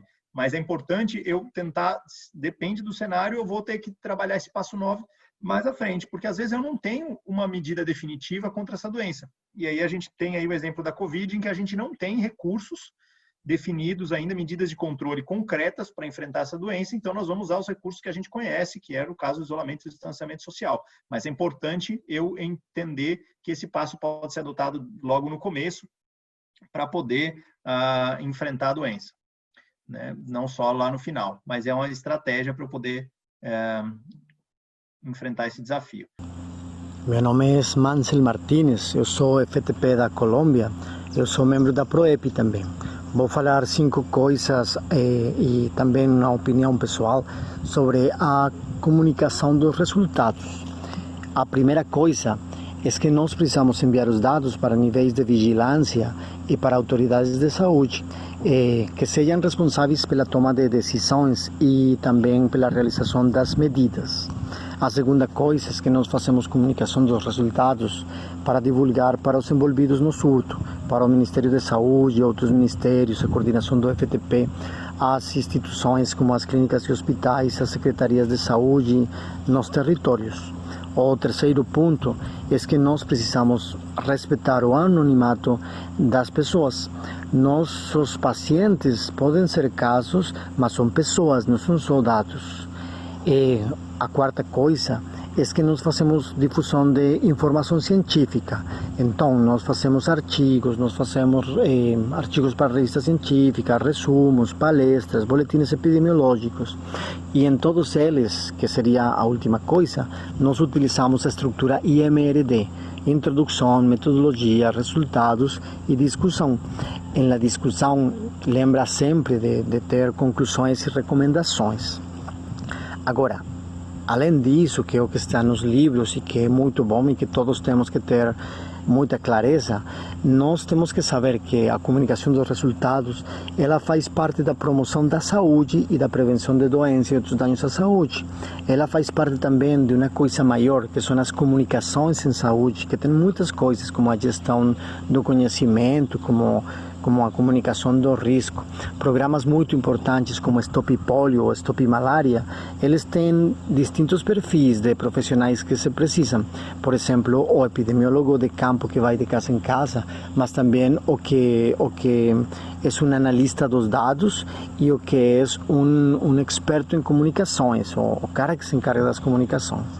E, finalmente, além da difusão para outros cientistas, profissionais de saúde, nós também temos a divulgação para outras audiências, por exemplo, para as autoridades, para a comunidade em geral, para os pacientes e as famílias e para os meios de comunicação. E nós temos também que adequar sempre as comunicações no contexto. Eu, neste momento, estou em um trabalho de campo sobre um surto muito complexo do Covid-19. Neste momento estou na comunidade indígena Ticuna, onde um pajé morreu. E a gente está fazendo o trabalho de campo aqui. E parte do trabalho que eu estou aqui acompanhando precisa de adequação cultural das mensagens. A gente vai chegar para cá, certo, com uma pessoa, uma reportera também aqui de saúde, e nós vamos chegar imediatamente para adequar as mensagens que têm que ver com o isolamento em casa, com a disposição dos corpos e outras coisas. Eu quero mostrar para vocês a oca, que é a oca onde o pajé nosso atendia. Tem outros pajés aqui, a gente já tem 4 mortos dos pajés e a gente está pensando como vamos chegar para essa comunidade em específico, para a proteção a partir de muitas ferramentas, incluindo as comunicações. Então, é isso que eu queria contar para vocês. Eu envio uma boa energia da fronteira, eu estou na fronteira entre Brasil, Colômbia e Peru, e mando para vocês boa energia para os seus trabalhos e a comunicação dos resultados de seus trabalhos. Eu acho que o exemplo do Mansell é muito interessante, né? Mansell tem feito um trabalho muito interessante justamente nessa área de comunicação de investigação, né? Acho que é uma contribuição muito importante. Bom, vamos voltar lá para a nossa apresentação, para a gente terminar os últimos passos. Bom, como a gente estava falando, dentro das medidas de controle, eu vou ter as cadeias de transmissão. Eu vou ter reservatórios, eu vou ter um percurso de transmissão desse agente e vou ter um hospedeiro suscetível e eu tenho portas de entrada nesse hospedeiro, né? Então, o reservatório pode ser um habitat, pode ser um humano, animais de ambiente, no qual um agente infeccioso normalmente vive e se multiplica. Aí, beleza, né? Tá claro para todo mundo. Bom, eu vou tentar romper algum desses lugares para tentar evitar que a doença se mantenha. Então, eu vou tentar controlar o reservatório, eu vou tentar interromper a cadeia de transmissão, ou eu vou proteger o hospedeiro.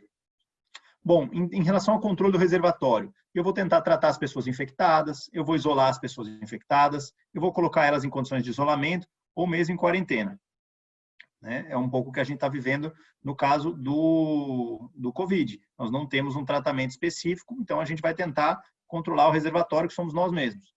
Então, eu posso, no caso dos animais, abater animais, eu posso vacinar esses animais. Então, a gente tem um cenário, por exemplo, das influenza aviar, que é muito comum a gente abater as aves, ou a gente tem um cenário da raiva, que a gente vai vacinar os animais, ou eu tenho, no caso do ambiente, descontaminar e desinfectar esse ambiente. Em relação a esses percursos, eu tenho vias diretas, que podem ser tocar, beijar, relações sexuais, gotículas, via placentária, ou tenho vias indiretas, com a transmissão pelo ar, por um vetor, por um veículo, como alimento, água, produtos biológicos, fomites, entre outros. Bom, o que eu posso fazer para proteger esse hospedeiro? Eu posso mudar os hábitos dele, eu posso orientar as pessoas de maior risco, eu posso utilizar barreiras, como no caso a gente tem usado agora as máscaras de pano, eu posso usar vacinação, a imunização passiva, a profilaxia pré e pós-exposição, eu posso melhorar a imunidade do hospedeiro e eu posso fazer busca ativa, notificação de parceiros, triagem, segmento e tratamento. Tudo isso para tentar proteger esse hospedeiro suscetível. Veja que a gente está fazendo muitas dessas ações agora no Covid, tentando justamente romper em vários momentos, tentando diminuir a transmissão usando máscara, eu estou tentando buscar contatos, eu estou tentando manter o isolamento, tudo isso para tentar intervir nessa cadeia de transmissão. Cada uma dessas pequenas mudanças consegue impactar um pouquinho no R, né, na taxa de transmissão que eu tenho. Então, em vez de eu ter cada caso transmitindo para 2 ou 3 pessoas, eu tenho cada caso transmitindo para uma. E aí isso é muito importante. Se eu consigo que esse R se mantenha próximo de 1 ou abaixo de 1, essa epidemia vai diminuindo. Se eu tenho cada caso transmitindo para mais de uma pessoa, eu tenho uma progressão geométrica, né? E aí eu vou crescendo esse surto. Bom, e eu tenho que comunicar os resultados. A gente já viu o Will Mansell falando bastante disso, né? É muito importante que eu comunique. E aí, de novo, Jonas, o passo 10, eu só vou comunicar resultados lá na frente? Não, eu tenho que comunicar desde o início. É importante eu criar estratégias de comunicação. Então, eu posso pensar em apresentar esses resultados e recomendações para as autoridades locais, para as lideranças. Então, é importante que eu documente essa experiência para construir referências. Então, esse livro do EPSUS, por exemplo, é um exemplo de um livro brasileiro que permite contar um pouco a história das investigações, não só em artigos científicos, mas a gente entender também outros aspectos relacionados que não são só a ciência específica daquela doença. Eu tenho que compartilhar essas experiências. Cada experiência dessa, como a gente vinha falando, é um potencial aprendizagem para toda a nossa rede. Por quê? Porque às vezes uma pessoa investigou um surto pequeno num lugar, mas que outras nunca vão ter essa experiência. A gente estava vendo aqui colegas, por exemplo, de Moçambique. Moçambique tem uma experiência importante em enfrentar surtos de cólera. Nós, no Brasil, já não temos essa experiência. Nós não temos cólera há bastante tempo no Brasil. Então, aprender com a experiência de Moçambique é fundamental. Ou mesmo raiva, a gente tem visto surtos importantes de raiva em Angola, raiva canina, muitos casos urbanos de raiva canina. O Brasil praticamente já eliminou a raiva canina. Então, aprender com parceiros como esses é muito importante. Estou citando exemplos mais extremos de escala nacional, mas é importante a gente pensar que isso ocorre também no nível local. Às vezes, o município vizinho tem uma experiência que o meu município não tem, e junto a gente pode aprender. Então, é importante compartilhar essas experiências e disseminar essa informação para que isso seja registrado. É importante lembrar que, às vezes, as pessoas querem fazer as ações de controle de uma vez e não registram a história do que foi enfrentado. Eu cito sempre um exemplo de um surto que eu fui investigar, de febre amarela em aldeia indígena. E, de repente, a gente encontra uma população de várias aldeias, todas com registro de vacinação no mesmo dia. Bom, alguma coisa nos pareceu muito raro, quer dizer, vacinar uma comunidade da cara de um rio inteiro no mesmo dia seria uma operação de guerra e precisaria ter um relatório. Mas o que a gente nos deparamos foi com uma cidade que nunca tinha feito relatório de campanha de vacinação. Então, nem o histórico de nenhuma campanha antes daquela campanha, daquelas atividades daquele ano, elas estavam registradas no relatório. Então, cada campanha, cada evento que a Vigilância Saúde faz, é importante que esteja documentado para que isso conte a nossa história, o nosso trabalho e que as pessoas possam aprender com essas experiências. Elas podem ser apresentações orais, escritas, e a gente pode pensar diferentes estratégias, né? Cada vez mais a gente vê estratégias diferentes de comunicação, abordando hoje em dia, nesse cenário do Instagram, do Facebook, né? Das redes sociais, a estratégia de pequenas cartõezinhos que vão como imagens no WhatsApp. Né? Eu acho que é um exemplo que tem sido muito interessante, como a gente mudou a estratégia de comunicação de dados epidemiológicos nesse momento da Covid e que a gente tem que aprender rápido para garantir isso. Esse é um outro aspecto importante. A ProEP tem um curso presencial. Esse é presencial, a gente vai ter que esperar um pouco depois da pandemia. Mas a ProEP tem um curso de comunicação de risco, justamente para treinar os profissionais de saúde a como se comportar, como fazer uma entrevista para a imprensa, como construir um release para a imprensa, como construir uma nota técnica para um jornal, para que as nossas notas técnicas não sejam parecidas com aqueles boletins de ocorrência da polícia, né? Para que a gente consiga efetivamente comunicar o que a gente quer e não só relatar para que ninguém leia. Então, esse é um pouquinho de que vocês podem depois buscar um pouco na ProEP mais informações sobre comunicação de risco, que é uma área que a ProEP vem crescendo bastante. Bom, acho que nós temos mais um vídeo, eu vou passar para a Sara o domínio aqui da tela. Bom, eu acho que um dos exemplos que me marcou muito nessa discussão de preparar-se para campo foi numa investigação recente de surto de cólera em Moçambique, quando nós tínhamos de dividir o trabalho numa equipe de vigilância grande, eram cerca de 10 epidemiologistas só pela OMS, e aí nós tínhamos o desafio de fazer com que todo mundo estivesse na mesma linha. E aconteceu de uma equipe ir fazer as investigações e fazer o trabalho de campo sem muita preparação e chegar lá ela ser barrada porque não tinha entrado em contato antes com o representante, que não estava esperando. Então, sem isso, não conseguia ter nem acesso ao equipamento usado para coleta de dados. Então, com isso, nós começamos a estabelecer alguns métodos de feedback no final de cada visita e organizar melhor o trabalho para garantir.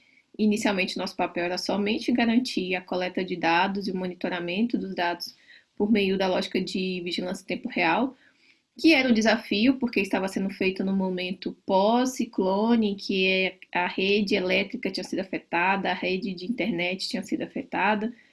Então, nós estávamos a todo o tempo para esse trabalho inicialmente.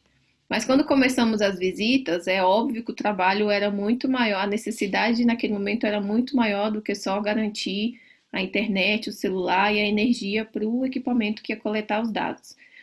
Então, com isso, a nossa equipe acabou sendo um apoiador fundamental, eu acredito, durante esse processo de vigilância específica para alguns eventos que surgiram além do cólera. E com isso começamos a criar uma lógica de divisão das equipes e preparação em dias alternados, que então nós conseguíamos apoiar não só com as questões de painéis solares para carregamento dos celulares, mas também de equipamentos de proteção pessoal, quando necessário, cópias de fichas de investigação, porque as unidades de saúde não tinham nem como fazer essas cópias, entre outros elementos que era fundamental para o trabalho de rotina. Então, a equipe de vigilância acabou assumindo esse papel, que também faz parte de apoio ao trabalho das unidades de saúde, para garantir aí o que a gente pôde perceber, uma melhora na questão de qualidade dos dados e de unidades de saúde reportando. Eram cerca de 70 unidades de saúde, e às vezes nós viajávamos até 3, 4 horas para chegar numa unidade de saúde para garantir que o processo estava funcionando. Então, qualquer equipamento que nós esquecêssemos afetava muito, porque então era um dia de trabalho perdido, voltar, preparar tudo de novo para depois ir de novo para o local. Então, esse para mim foi um dos exemplos que a gente pensava, não dá para errar agora. Amanhã são 5 horas de viagem só para ir, 4 horas de viagem só para ir, dependendo da equipe. Então, tinha essa tensão no processo. E aí, isso fez com que todo mundo pensasse muito bem o que ia precisar para o dia seguinte. Até coisa básica, como comida, água, o que eu vou comer para não passar mal, que carta que eu tenho que levar, com quem que eu tenho que falar para conseguir autorização, porque qualquer erro era um dia de trabalho perdido numa emergência. Então, esse para mim foi o grande exemplo. Bom, gente, esse é o passo de preparação para campo, né, que a gente acabou no começo lá tendo um desafio em termos de organização e acabou passando agora para vocês. Eu vou terminar a apresentação e a gente volta com mais 2 passos que a gente acabou deixando um pouquinho para apresentar agora para vocês. Bom, como a gente falou, então, a gente tem que comunicar esses resultados, né? E, nesse sentido, uma etapa importante é definir o interlocutor da equipe. Quem é a pessoa que vai falar com a imprensa? Isso é muito importante, eu já vivi um dos surtos que eu vivenciei, a gente tinha o coordenador da vigilância, tinha um assessor de imprensa, o coordenador das zoonoses tinha um assessor de imprensa, o prefeito tinha um assessor de imprensa e cada um era de um partido. Então isso foi muito difícil, porque a imprensa recebia mensagens diferentes. Parece um pouquinho o cenário que a gente está vivendo no Brasil, né? O Ministério fala uma coisa, o Estado fala outra, a presidência fala outra, então é importante que a gente tenha um interlocutor único, ou seja, uma voz única. Mesmo que às vezes eu tenha várias pessoas que estão falando, mas a gente tem que tentar alinhar essa comunicação. Então, por exemplo, eu cito o exemplo agora da Universidade de Brasília. A gente está num cenário de epidemia e a imprensa quer muito que os especialistas da UNB falem. Então, nós criamos um grupo de especialistas, um grupo de WhatsApp, ninguém dá entrevista sem comentar o tema da entrevista e sem alinhar com o grupo que vai falar, para que a gente garanta que a mensagem seja única, para que a gente esteja sempre alinhado e não tenha o risco de um estar recomendando uma coisa diferente da outra. Então é importante a gente alinhar isso, e num cenário de surto, o ideal é que tenha uma pessoa única que fale, porque em geral é muito comum que a imprensa queira vender a mídia, né? Ela quer ocupar espaço, ainda mais no cenário de crise que o meio jornalístico vem vivenciando nos últimos anos. Então, ela quer uma notícia que ganhe página. Então, ela quer encontrar uma inconsistência, por exemplo, entre o que a Secretaria Municipal falou, a Secretaria Estadual e o Ministério, para poder dizer que alguém está escondendo informação e criar uma teoria da conspiração. Então, tudo isso são pequenas descoordenações que a gente pode evitar se a gente criar uma estratégia de comunicação única entre as nossas equipes. Então, no surto, por exemplo, de microcefalia, quando a gente estava investigando lá na Paraíba, foi muito interessante porque o CDC enviou um jornalista, uma pessoa de comunicação deles, para coordenar com a pessoa de comunicação do Ministério da Saúde e com a pessoa de comunicação da Secretaria de Saúde lá da Paraíba. Então, isso criou uma unidade de comunicação para justamente evitar, porque imaginem que tinha CNN filmando, americana, não tinha CNN no Brasil naquela época, tinha a Rede Globo filmando e tinha os canais locais tentando acompanhar. Então, não podia ter uma descoordenação de informação nesse momento. Bom, eu tenho que criar fluxo de informação. Então, boletins diários. Eu vi Secretaria de Saúde, por exemplo, agora no Covid, que todo dia o secretário faz uma live no Facebook da Secretaria para garantir que todo mundo esteja sabendo a situação mais atual. Ele começa falando a data. Então, isso tudo são estratégias de que eu vou atualizando a minha comunidade. Eu vi cidades, por exemplo, o pessoal lá da fronteira norte, lá, Tabatinga, Letícia, Santa Rosa, enfim, todas aquelas cidades lá da região, eles têm feito esses cartõezinhos que vão no WhatsApp com números do dia. Então, tem a data bem destacada, todo dia, quantos casos suspeitos eu tenho, quantos casos confirmados, quantos óbitos, quantos isolados. Então, isso garante que a população mantenha confiança no serviço de saúde de que ele está liderando o processo, que ele não perdeu o foco, que ele sabe o que está acontecendo e que vai ajudar a enfrentar esse desafio. Então, a comunicação tem que ser clara e objetiva. Por isso que a gente focar no qual é a mensagem-chave. A gente sempre recebe um treinamento, né, nessa área de comunicação de risco, que eu citei o exemplo do curso da ProEP, do SOCO, que é a mensagem mais importante do que você quer falar. Porque muitas vezes o jornalista pode perguntar o que ele quiser para você. Eu sempre cito alguns exemplos de políticos, eu sou do estado de São Paulo, eu citava sempre o Maluf. Mas, em geral, o político tem essa capacidade. Você pode perguntar o que você quiser para ele, mas ele vai responder o que ele quer falar para você. Por quê? Porque, em geral, eles foram treinados nessa área. Nós temos que ter essa mesma lógica de raciocínio. Qual é a mensagem que eu quero passar para o público? É de pânico ou eu tenho um objetivo claro na minha comunicação? Então, só entrar numa entrevista sabendo qual é o seu objetivo claro de comunicação. Então, a gente pode buscar, e é interessante vocês verem, eu acho interessante um estudo que a gente fez aqui na UNB, em que a gente viu que a maioria dos estados do Brasil não solta boletins mensais sobre as doenças do dengue, zika, chikungunya, né, de arboviroses do seu estado. Ou seja, como é que eu posso comunicar à população se eu não tenho acesso aos dados, se eu não tenho esse trabalho rotineiro de comunicação? Então, precisamos ter rotinas de comunicação. Então, aqui alguns exemplos de imagens de comunicação de entrevista, né? Boletins. Bom, um outro aspecto que ele não é um passo, mas que a gente precisa sempre levar em consideração, são os aspectos éticos. Por quê? Porque eu preciso entender, e o Mansell falou bastante disso lá também, né? De quem são essas pessoas. Então, entender que eu tenho que orientar os participantes do em que ele está entrando. Ele confia no profissional de saúde e ele está colocando muitas vezes a vida dele nas nossas mãos. Então, ele merece ser orientado. A gente tem que garantir que a participação seja voluntária. A gente tem que garantir a confidencialidade dos dados. Essa é uma coisa que talvez no Brasil a gente esteja aprendendo muito recentemente, né? E agora esse surto de Covid trouxe muito essa discussão. Por quê? Porque os primeiros casos foram, em geral, pessoas ricas e grandes autoridades dos municípios. Então, isso gerou uma preocupação muito grande com o acesso aos dados, que, em geral, não era dado tanta atenção. Então, é importante a gente pensar que as pessoas têm o direito à confidencialidade dessa informação. A vigilância tem acesso porque ela tem responsabilidade com isso, mas ela tem que manter esse cuidado. O respeito, a abordagem com familiares dos óbitos, isso é muito importante, a gente tem um preparo para lidar com essas famílias, né? Muitas vezes a gente precisa entrevistar, precisa fazer perguntas difíceis, entender o que aconteceu, mas tem que ter uma estratégia para essa abordagem com essa família que está enfrentando um momento tão difícil, né? Não utilizar as informações ou amostras coletadas para outras finalidades que não as da investigação. Ou seja, eu não posso fazer o jaquê, eu não posso coletar uma amostra que eu coletei para saber se a pessoa teve hantavirose e resolver processar para todas as outras doenças porque eu estou fazendo uma pesquisa para o meu mestrado. Não, eu não posso fazer isso. Tá? Por quê? Porque essas amostras foram coletadas no contexto de uma investigação para a hantavirose. Se eu quiser fazer uma outra investigação, eu tenho que aplicar no comitê de ética e pedir autorização para essas pessoas. Bom, eu tenho que comunicar os resultados às autoridades de saúde. É muito comum a gente ver, às vezes, uma pesquisa feita dentro da academia, a pessoa encontra um patógeno novo, ou encontra um evento raro e que ela deveria notificar de maneira imediata, e isso não é feito. Então, isso é muito importante, isso é um crime, na verdade, né? recomendar as medidas de prevenção e controle, ou seja, assim que eu tenho uma evidência que me permita fazer recomendações, eu tenho que fazê-las. Eu não posso esperar o final, né, da investigação para falar, lá já tinha evidência que eu podia controlar o surto. Né? Eu tenho que divulgar esses resultados e eu tenho que considerar todos os participantes da investigação. Isso é importante porque eu lembro isso sempre, isso virou uma regra, por exemplo, no EPSUS, de que nenhuma equipe terminava uma investigação sem deixar um relatório preliminar em campo.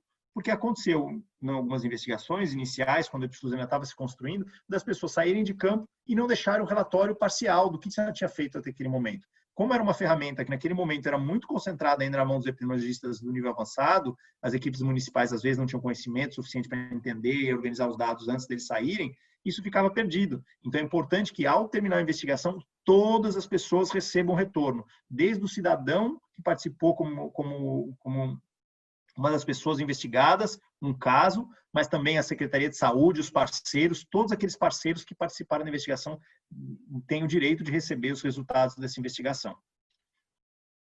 Bom, por último, né, como eu falei, mapear e integrar parceiros, fortalecendo as ações de investigação e resposta a surtos, epidemias e outras emergências de saúde pública. A gente está vivendo um momento único na história recente da humanidade, de uma pandemia, e que trazem para a gente a lembrança de que se a gente não trabalhar nessa construção dessa rede, a gente nunca vai ser capaz de responder uma pandemia novamente. Essa pandemia trouxe para a gente algumas lições muito importantes. Nós estamos falando de uma doença que tem um R0 entre 2 e 6. Vamos lembrar que o R0 do sarampo é 12, né? Então, a gente está falando de uma doença que ela tem a metade da capacidade de transmissão do sarampo e que tem uma letalidade de 1%. Se a gente compara com a letalidade do ebola, nós estamos falando de uma doença bem leve.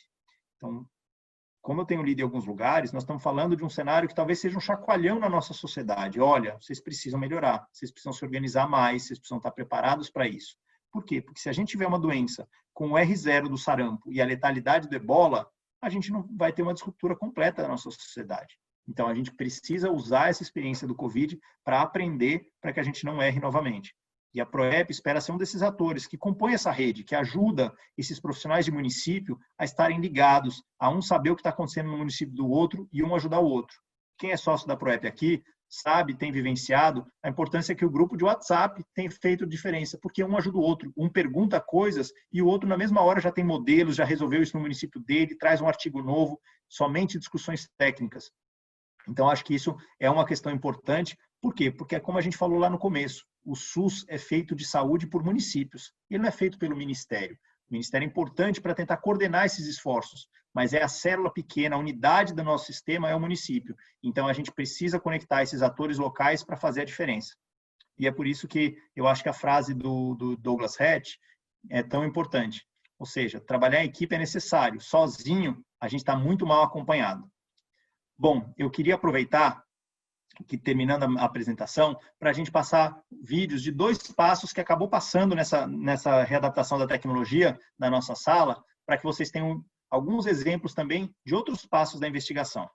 Tá bom? Eu vou passar para a Sara, para que ela possa comentar um pouquinho, e depois eu comento sobre uma novidade que a PROEP está trabalhando aí. Tá bom? Vejam esse vídeo e a gente já volta. Bem, um exemplo bem recente que nós temos para falar sobre essa etapa da investigação do surto é um exemplo de um caso, né, de um surto que aconteceu aqui no estado do Ceará, em uma de nossas penitenciárias. O CIEBS recebeu a notificação através da Secretaria de Administração Penitenciária aqui do estado, da ocorrência de 7 casos de uma doença misteriosa que tinham algumas características em comum. E aí a gente criou, né, uma line list, que a partir do que a gente encontrou nas etapas anteriores, dos passos anteriores da investigação do surto, nós criamos uma line list e a partir dos achados dessa line list, nós delimitamos a nossa definição de caso. Então, a partir do que a gente encontrou de mais prevalente entre esses pacientes, nós fechamos a definição de caso, que é tão importante para os passos seguintes. Né? Então, levamos em consideração o fundamental para uma definição de caso, que são as características relacionadas à pessoa, né? Sinais clínicos, sinais laboratoriais, as características relacionadas ao tempo, né? Então, a gente pegou aqui o tempo do início dos sintomas do primeiro caso até aquele momento que nós estávamos ainda em surto vigente. e também as variáveis relacionadas ao espaço. Então, ali, nesse caso, nós utilizamos o presídio como dos nossos critérios para definição desse caso suspeito. E aí, a partir de então, a gente conseguiu planejar as próximas etapas, os próximos passos da investigação desse surto. Ok, esse foi referente ao passo 9, ao passo 4. Só um minuto que temos mais um vídeo. Eu sou Maria Cristina Willeman, sócia fundadora da PROEP e vim falar de investigação dos surtos. Descrever o evento por tempo, lugar e pessoa. Ao descrever o evento por tempo, nós conseguimos distribuir ao longo do tempo os casos, principalmente a partir da sua data de início de sintomas, e entender a relação entre eles, quem foi o primeiro, quem foi o segundo, quem são as pessoas que tiveram contato com o primeiro caso, considerando os tempos de incubação das doenças e de transmissibilidade. Quando nós descrevemos o evento por pessoa, nós conseguimos entender quem é a população sob risco, por faixa etária, por sexo, se é de uma determinada profissão em específico, e assim identificar quem é o alvo das ações que nós vamos propor para a mitigação desse evento. E ao descrever o evento por lugar, nós entendemos o contexto de ocorrência daquele evento, se ele tem a ver com a disseminação daquela doença e principalmente ele orienta para que as ações a serem tomadas sejam mais efetivas. A maioria da descrição ela é feita com estatística muito simples, números absolutos, frequências, percentuais, taxas, e qualquer pessoa consegue fazer a interpretação e a execução dessa análise. E além do mais, a maioria das análises que vão ser feitas de um surto, elas são descritivas. Então, elas resolvem a maioria dos problemas no que diz respeito a entender o evento e fazer ações de mitigação. Certo? Bom, acho que agora, só para terminar, é contar um pouquinho dos desafios que a gente vem enfrentando e no fortalecimento dessa rede. A PROEP tem ampliado cada vez mais essa rede de parceiros, essa rede de profissionais e conseguindo hoje, né, ter um evento desse com 100 pessoas e mais 100 pessoas no Instagram e um monte de gente reclamando que não conseguiu participar. A gente espera no próximo resolver esse problema. A gente comprou o Zoom para 500 pessoas, mas por algum problema não ficou habilitado ainda hoje. E a gente espera poder cada vez mais ampliar essa rede, garantir que essa rede não só nos permita conectar um com o outro, mas que a gente possa estar o tempo inteiro aprendendo. Acho que essa é uma das coisas que a gente, ao fazer parte dessas redes de epidemiologia, trabalhar a vigilância no município, a gente descobre que a gente sabe muito pouco e que a gente precisa estar sempre aprendendo. Então, a PROEP tem entre suas ações principais, vem trabalhando numa ideia para garantir esse segmento e a continuação da busca de informação constante que a gente precisa, para que rapidamente eu possa encontrar um vídeo, uma aula, um tema que me ajude a resolver aquele problema que eu estou enfrentando lá. Então, a PROEP está construindo uma proposta que é o Epiflix, ou seja, que a gente construa uma plataforma colaborativa, que a gente tenha aulas novas toda semana, que a gente tenha e-books exclusivos, que a gente tenha cursos rápidos lá dentro, que a gente consiga encontrar o material que a gente precisa. Muitos já devem ter assustado. Nossa, 299 você está falando disso? Não, Jonas, vamos pensar que isso é por ano, né? Então, isso quando divide, a gente vai ter aí R$25 por mês. Ou seja, a ideia é criar uma plataforma colaborativa em que todo mundo pagando um pouquinho, a gente consegue dar acesso a conhecimento para todo mundo, para que todo mundo, quando precise, encontre o material, a orientação, o guia de maneira rápida e o suporte, porque essa rede, um ajuda o outro para garantir que a gente consiga entender e consiga enfrentar o desafio do nosso município. Como eu falei, é ajudando o outro que a gente aprende para que quando a doença chegar no nosso município, a gente já enfrentou. E a proposta do Epiflix vem um pouco nessa direção, de contribuir para que esse conhecimento seja difundido e esteja disponível de maneira rápida e oportuna. Bom, eu vou passar a fala para o Maurício. Eu espero que vocês tenham gostado da nossa conversa de hoje e me coloco à disposição para tirar alguma dúvida que vocês tenham e que a gente possa avançar no fortalecimento da vigilância como um todo no nosso país e na nossa rede. E agradeço a todos. Eu fiquei muito feliz de ver muitos nomes conhecidos de diferentes países, estados e regiões do Brasil e do mundo afora. Olá, olá, boa noite. Não sei se vocês me veem, eu espero que sim, e queria agradecer demais a paciência de vocês. Eu sei que a gente teve muitos problemas técnicos durante aqui a transmissão, o Jonas já adiantou, a gente contratou a ferramenta, mas aí a gente acabou tendo os problemas, enfim, é a primeira vez, a gente vai se adaptando, então desculpem.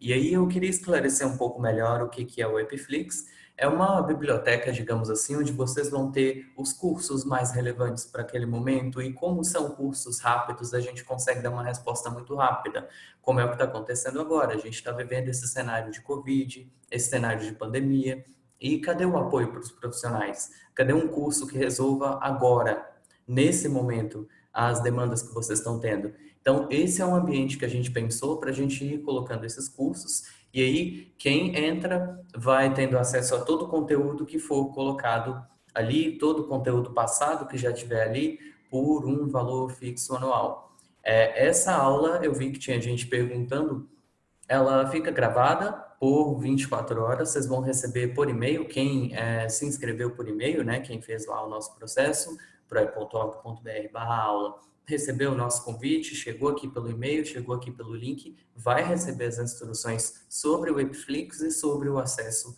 da aula, que vai ficar aqui por 24 horas, tá bem? Disponível, e depois a gente coloca essa aula lá dentro do Epiflix, já vai sendo ali um dos nossos primeiros conteúdos. Então, eu tenho certeza que vocês vão aproveitar muito, porque é a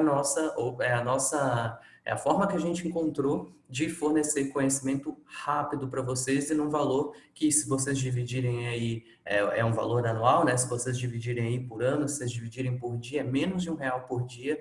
É uma ferramenta que eu tenho certeza que vai ajudar.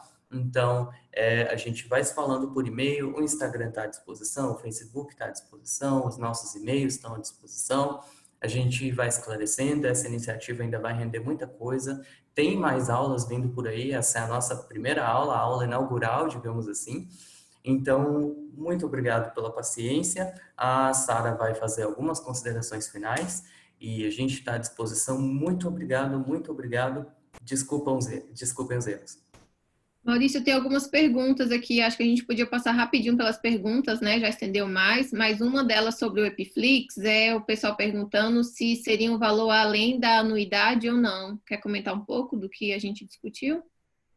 Bom, os nossos sócios que estão com a gente desde o início, né, e tudo, esse é mais um adicional que a gente adiciona para eles, então está incluso na anuidade de vocês são muito bem-vindos para acessar a plataforma, é de vocês nos ajudaram a construir a Proep até aqui, a gente já tem 6 anos de estrada aí, vocês nos trouxeram até aqui, então não poderia ser diferente.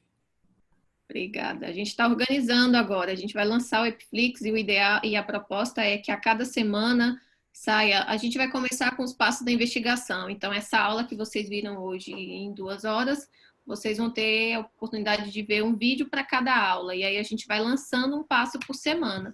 Então, voluntários também, quem está aqui, quem está participando, falar, eu gostaria de falar da aula sobre o passo tal, só entrar em contato conosco, porque a gente também está contando com voluntário. Então, a nossa estratégia agora é mobilização social nesse período, reunir o que a gente pode, apoiar da maneira que a gente pode, à distância.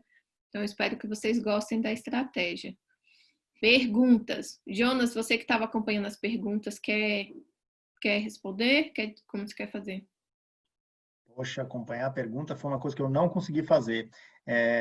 Eu tive que mudar aqui de cômodo na minha casa, né, com a história das crianças em casa. Eu fiquei no outro cômodo com uma tela só no computador e não deu para acompanhar os comentários no chat. Mas eu estou disponível para tirar as dúvidas, caso alguém queira perguntar alguma coisa que não tenha ficado claro ou queira pedir mais exemplos, eu estou à disposição. Talvez deixa eu ver se tem alguém aqui que queira. Tem, falando do R0. Bom, o R0, gente, tem a ver com essa taxa de transmissão da doença. Tem a ver com o número de casos que cada pessoa infecta. Então, se eu tenho uma população 100% suscetível e esse vírus entra, quantas pessoas ela vai infectar a partir de cada caso? Então, a gente viu no caso do Covid, alguns estudos no início falando de 2, depois outros encontraram um R0 maior, de 6. Ou seja, depende um pouco do contexto, mas em média, a gente vê que cada caso do Covid transmite para 2 a 6 pessoas. Então, a hora que você imagina isso se multiplicando, 1 vira 2, 2 vira 4, 4 vira 8, Então, é aquele exemplo que tem um vídeo que circula bastante interessante sobre as algas de um lago.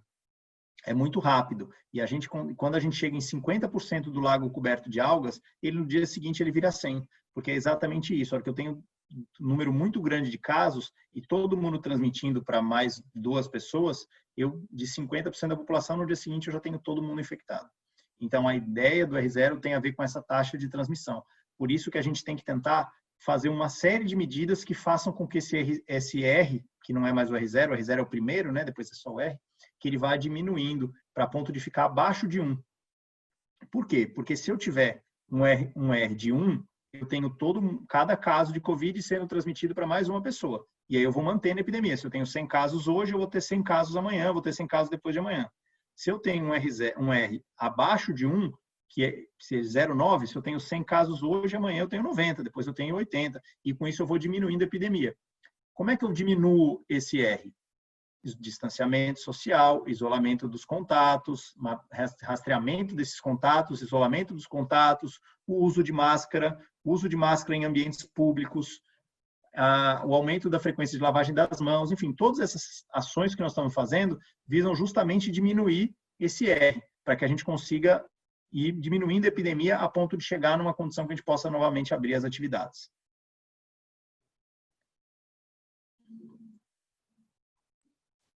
Ok, acho que agora eram algumas mais perguntas sobre o sistema. Acho que a Mariana tem uma pergunta também.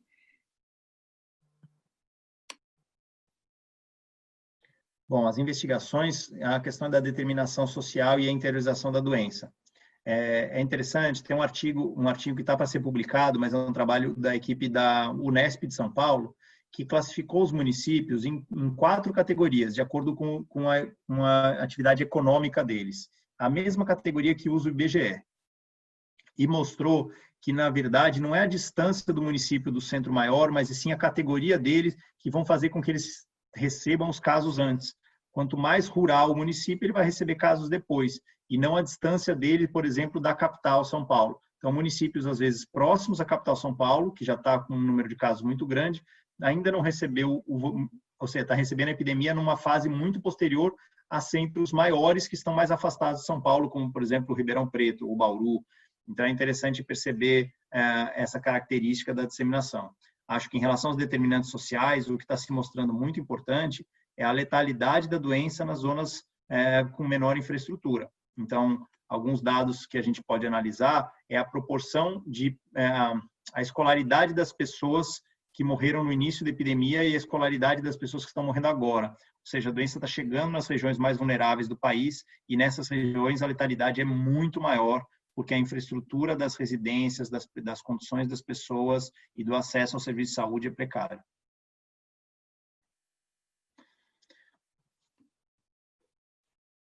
Ok.